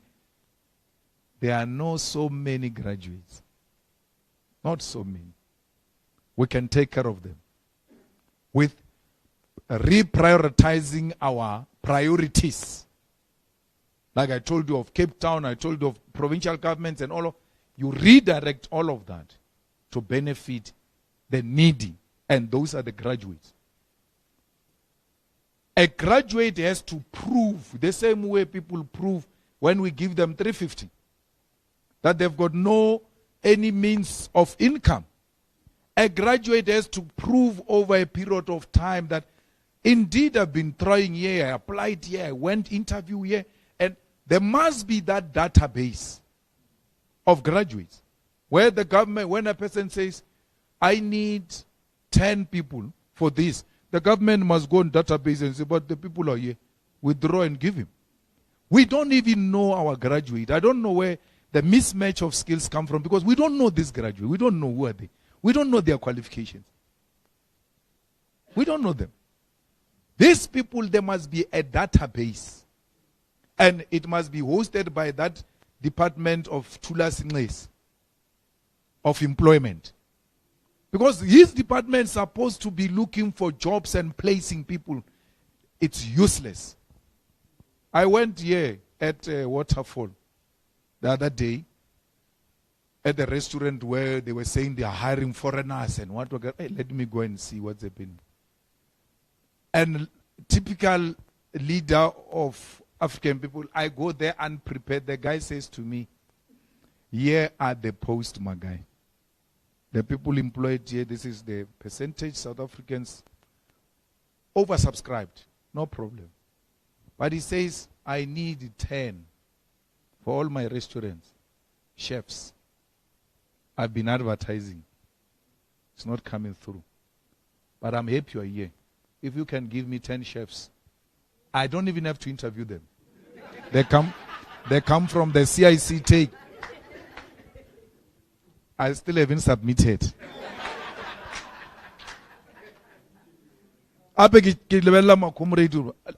Chef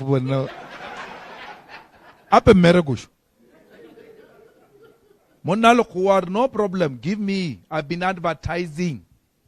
Give me. And then these people who are applying with this are from outside.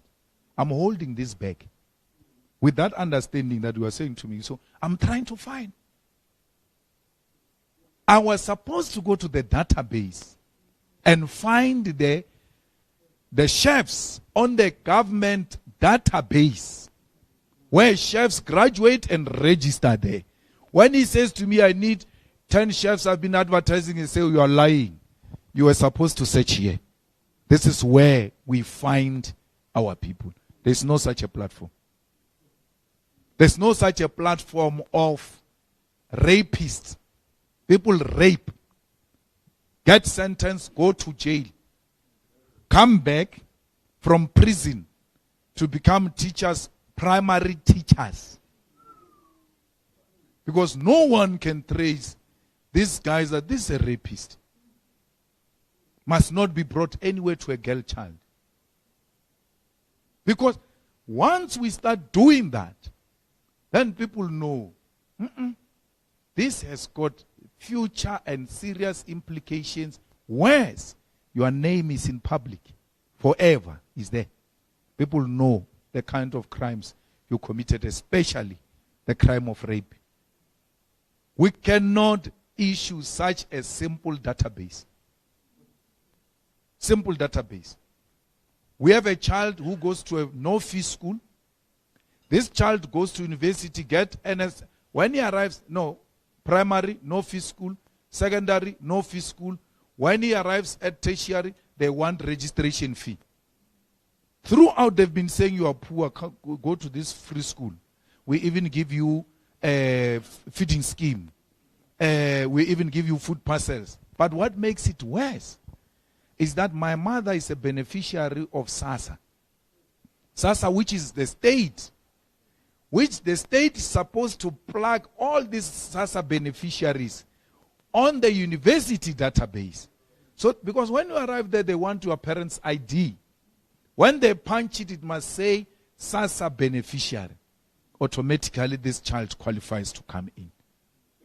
But they don't have that data. They don't have a data of patients.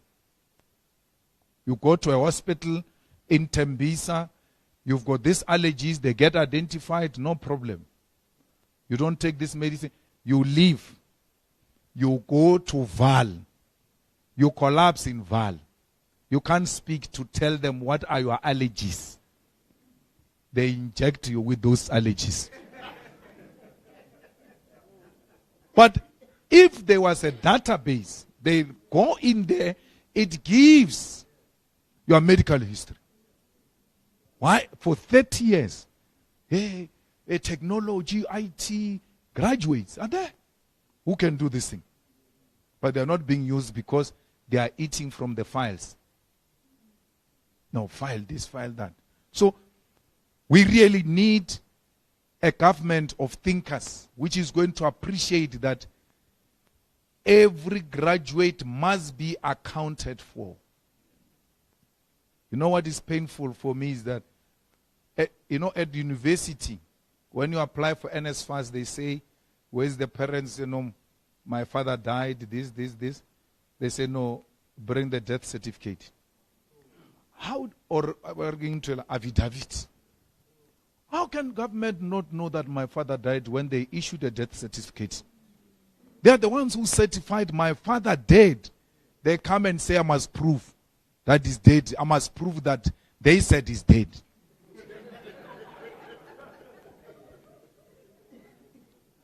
There will never be justice, my brother.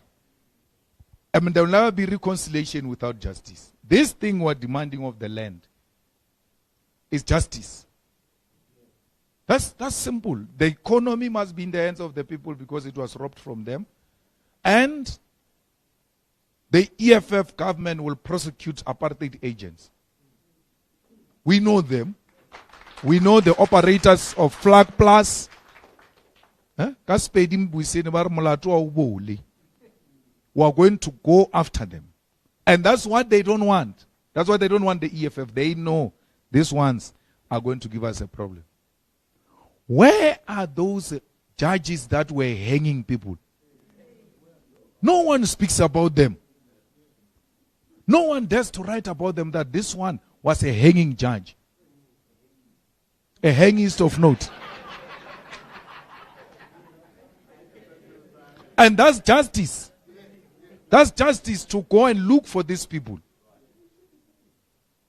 So, my brother, sewer treatment, water treatment plant, infrastructural maintenance, all of that is what you need. Not only for infrastructural development, for job creation.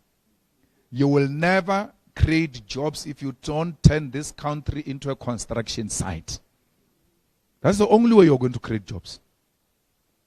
How do you have the whole province, the whole year, or 5 years worse, you have never built a single road? One.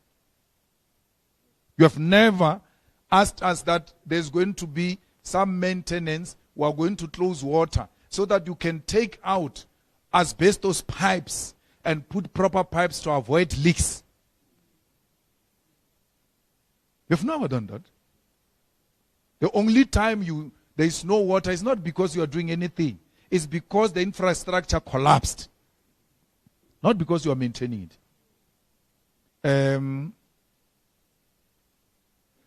BRICS, they don't want us there, by the way. The EFF, when there is any BRICS activity. So even if we say we've got these plans of the youth in terms of BRICS, once you saw a red beret, but not here. So they always excluded, not the BRICS countries, the state of South Africa, which we have to go as part of. They say, no, not these ones. But the BRICS idea is a very good idea that we must support, where we create alternative economies and alternative markets, and we can trade amongst ourselves. And that's where the proper discussion about de-dollarizing can take place. And that's a platform where we can neutralize America's influence over the world. It's unfortunate, the tariffs, we have to charge extremely crazy tariffs for anything that is going to come from outside South Africa if we want to support, in fact, industries in South Africa. there is an industry like a chicken industry, and you allow AGOA to come and dump chicken in South Africa, then chicken industry will never grow. Since AGOA, our chicken industry closed down. Why?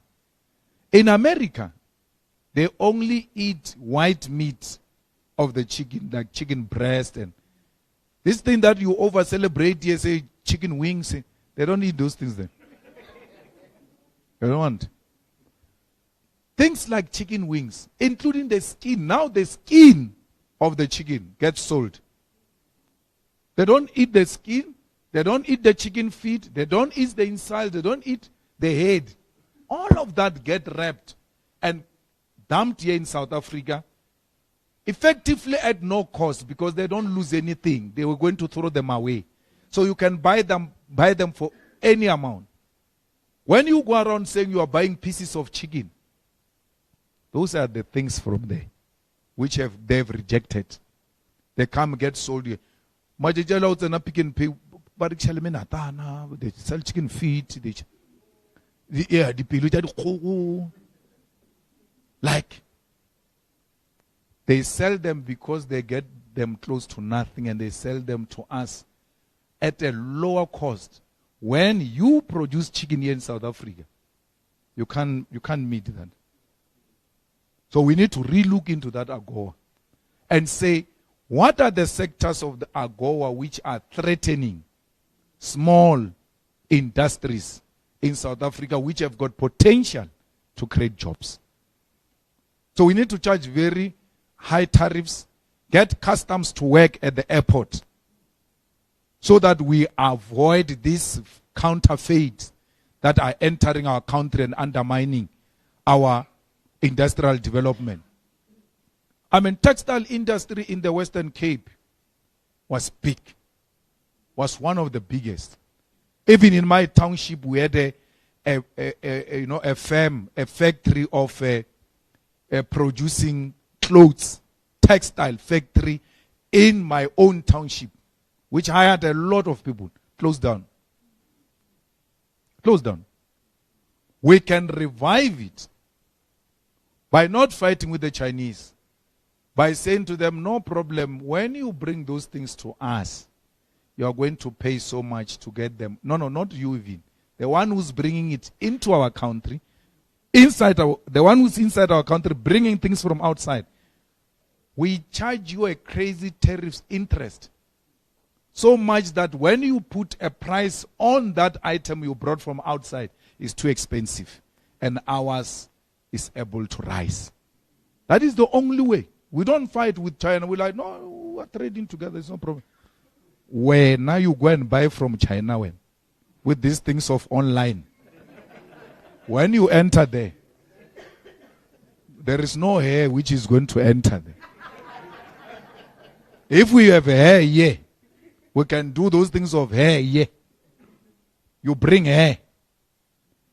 You are going to pay more so that those ones who produce local, they are reasonable and cheap and people buy from them. That's how you support your own industries.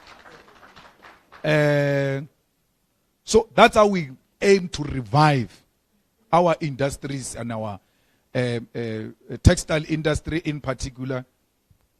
We have no issue with the Chinese. We have a problem with the people who are in South Africa who buy from China to undermine our own economy. People must be forced to buy South Africa. And that is the only way we're going to make sure we support our own local. SMMEs are close to our heart because those are creators of jobs.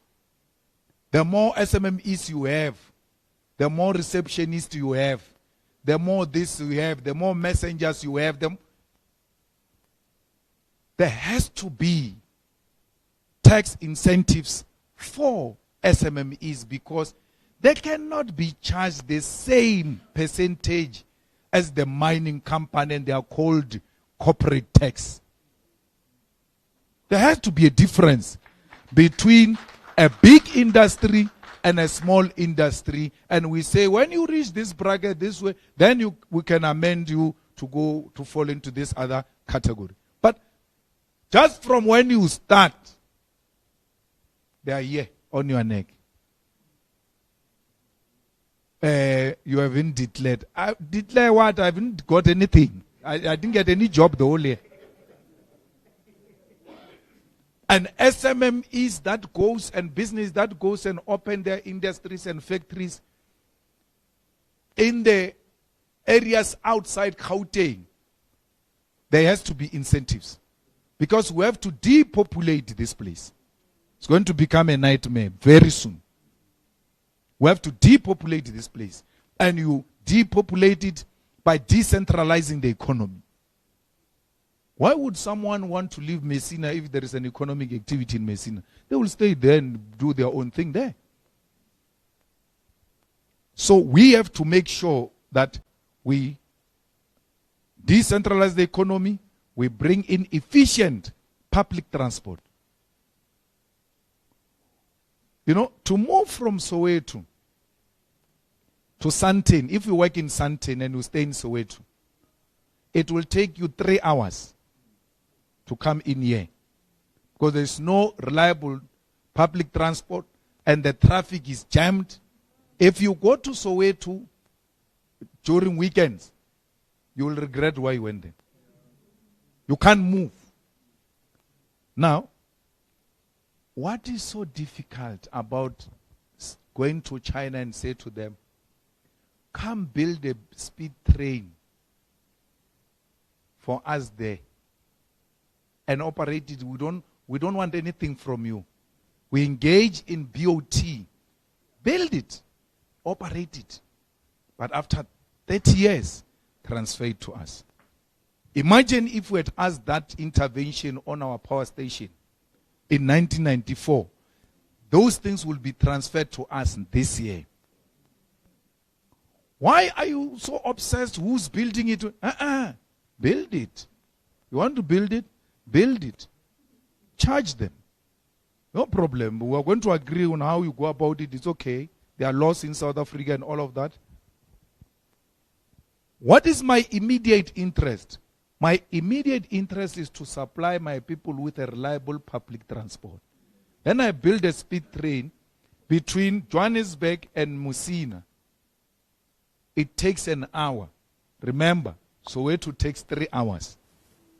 Now imagine a speed train from Polokwane drops me in Sandton in 1 hour's time. Lega sambonam, ke bereka from high.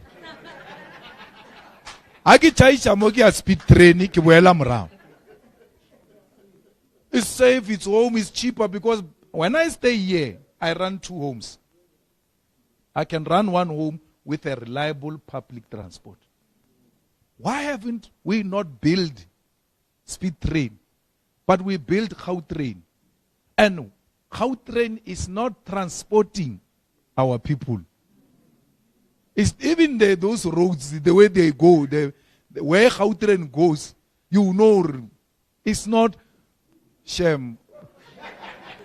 By loading airport, but barna by yaka ekaingi.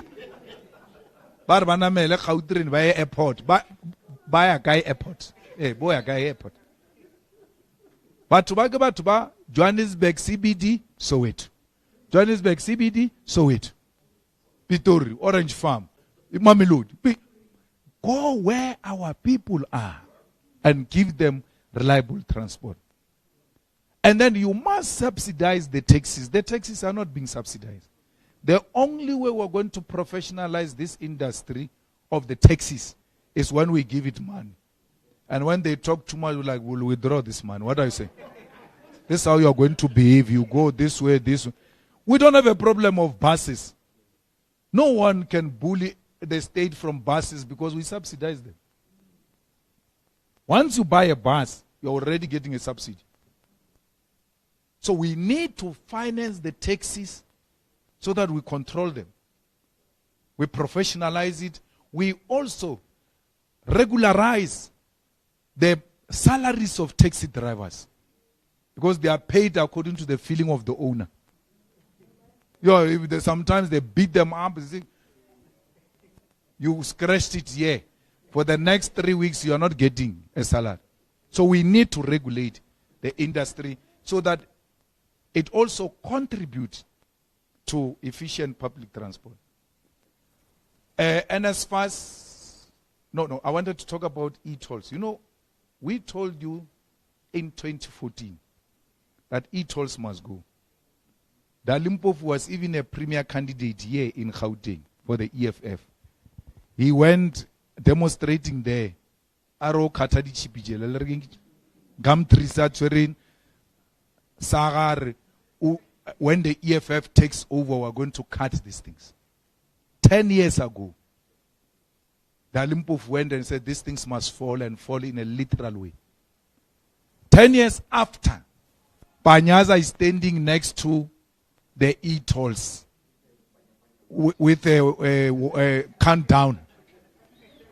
Hey, we've worked. But we said this 10 years ago that this is wrong. Because the EFF is 10 years ahead of all of them. They are all tailing behind the EFF. My sister, tourism is another way we're going to create a lot of jobs. How this state is not supporting tourism, I don't understand. Reliable public transport, but equally, we need to support tourism. Tourism, it has got tour guide, it has got a driver, it has got a waiter, it has got a receptionist, it has got cleaners. You know, there are so many jobs that are easily available to our people.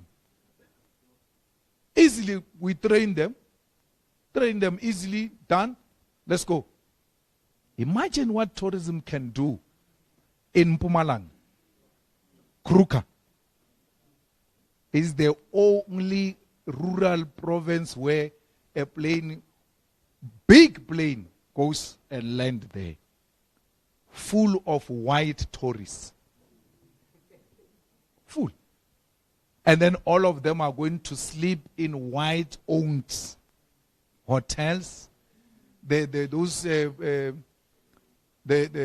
transport, that's not shuttle, that one they use for safari is white. White. Why can't you just say, we're going to get 10 black-owned companies to provide those safari cars? What is that? Because until I give van, there is nothing special about that thing. Give van, they put those steel thing. Sometimes, if you are lucky, there is a sailor when it rains. What is that? Because our people are driving buggies every day. What's special about that? But that is owned by a white man. White men. 10 buggies. Each one of you give us 10. Let they be B&Bs and all of that in White River, in Nelspruit, Hoedspruit, all of those areas where the tourists are going. And deliberately, as a government, promote black-owned. Because those people, when they come, they ask our own tourism, what are the areas to visit? Which places can we sleep in? They are guided by our tourism. Every province has got a tourism department. But it gives them direction into white establishments. Because no one is there to subsidize you establishing a proper B&B and babysit that dream and make sure this becomes a success. It will succeed in many other places. No, that has to go. The Kruger statue has to go. Like any other apartheid symbol, I mean, we are the only ones that have got a statue in each and every town of an apartheid general. Every town. The people that oppressed us are displayed in public to be celebrated for oppressing us. And we put them there. There is Kruger statue. Is it Kruger in Pretoria? Kruger. We had nice plans to collapse that thing. At night, the ANC had and went to erect a fence there to protect a statue of Kruger.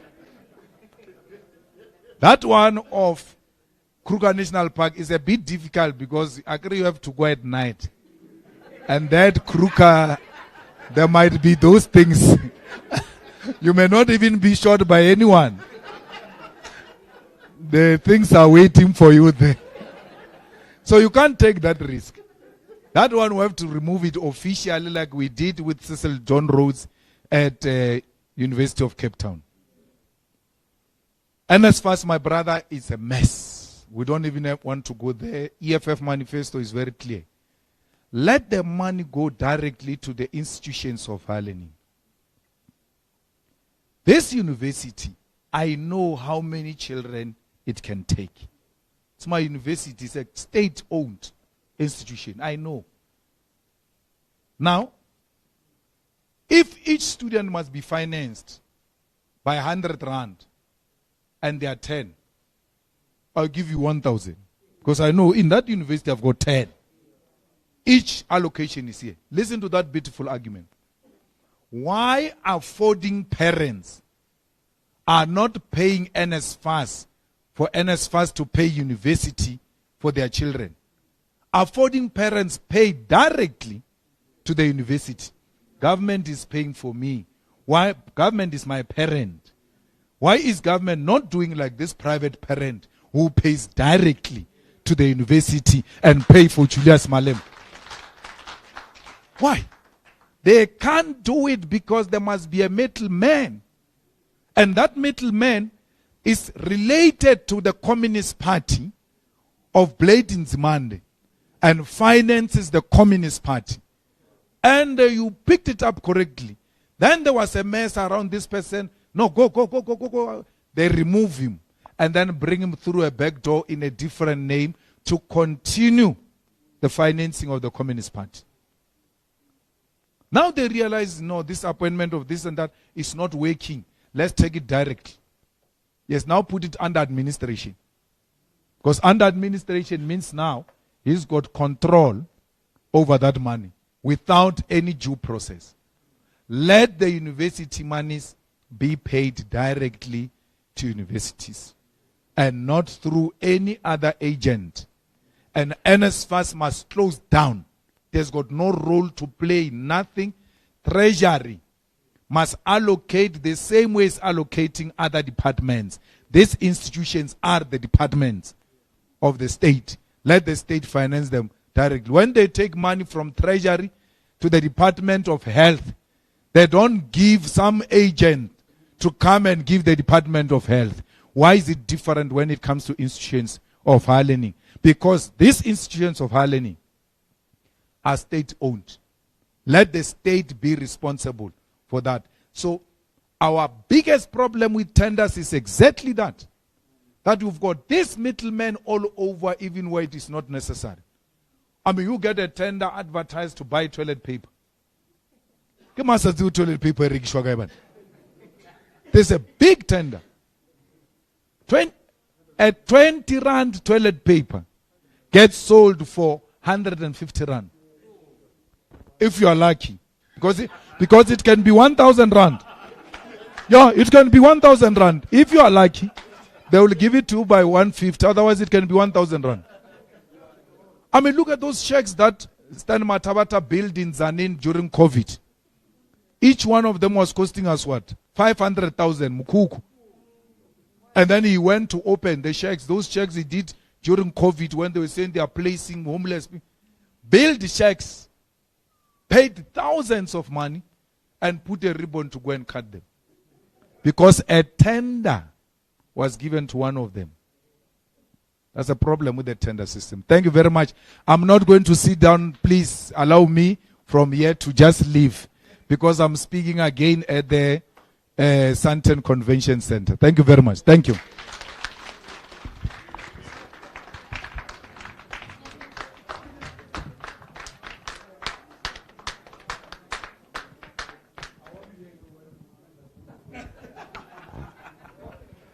Thank you very much, Chair. Come and do the vote of thanks quickly, then we close.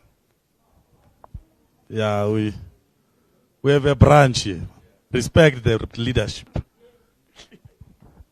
Thank you very much for all of business people, professionals, people around Midrand who came here to listen to the manifesto of the EFF from the CIC.